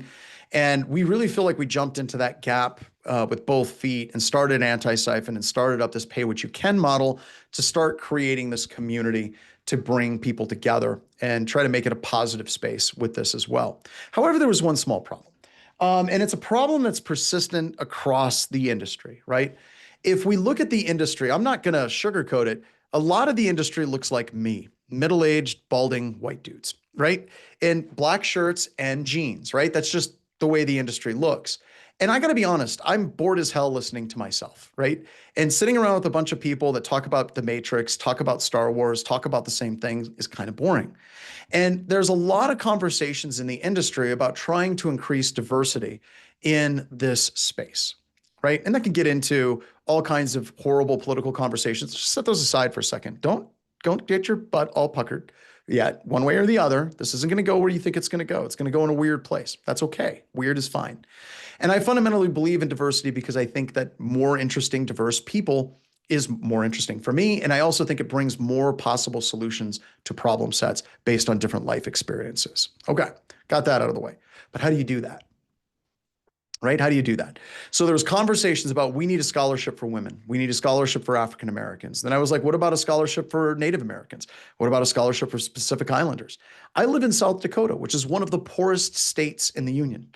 What about people that look like me, but never got the opportunities that I got? How the hell do we do that? And we decided to jettison the entire idea of scholarships because they don't work. They work really well for the people that get them. They help support that individual, right? They can change a life. It's like a lottery. It changes someone's life, but it doesn't change everyone's life. And we wanted to do something that allowed us to fundamentally change as many people's lives as possible. And we came up with the realization that the gateway, whenever you're looking at absolutely everything, whenever you're looking at gender, whenever you're looking at sexual orientation, religion, whatever it is, eye color, hair color, I don't care, it ultimately comes down to money. Almost every single time, it comes down to money. Money is that great gate factor. And we decided to burn that gate down by creating pay what you can, where zero is an option, and making it available to literally everybody. Because it's not about scholarships. It's about giving people an opportunity and fundamentally changing the game. And we have. I think we're over 34,000 people that we've trained between my class and Chris Bretton's class. It's a monster number of people. And to date, we know that over 300 people have reached out to us saying that they've gotten a job because of these classes and because of Jason Blanchard's the job hunt like a hacker. So it makes a difference, folks. It's accessible.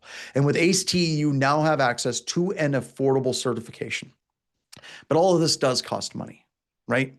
All of this stuff that we're doing does cost money. My time, Megan's time, Daryl's time, Brian's time, servers, all of this stuff costs money. And there's a number of people that help make that happen. Like Barricade is a fantastic company that has helped us out with this. And somebody could put in Barricade Security Solutions link, that would greatly appreciate it. And we also have a number of people that do something effing crazy. They pay when they don't have to, right? There's a large number of you that chose to spend money to be here today.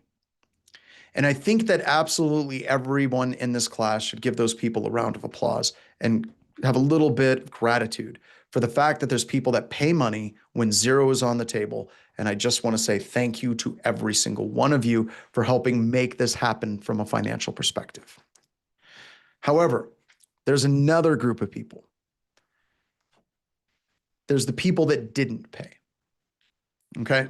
Now, before you get all weird and think that this is going to be a thing, it's like, if you just dig deep and find it in your hearts, if you could just give us some money, it's not what I'm going to ask for. Not going to ask for that at all.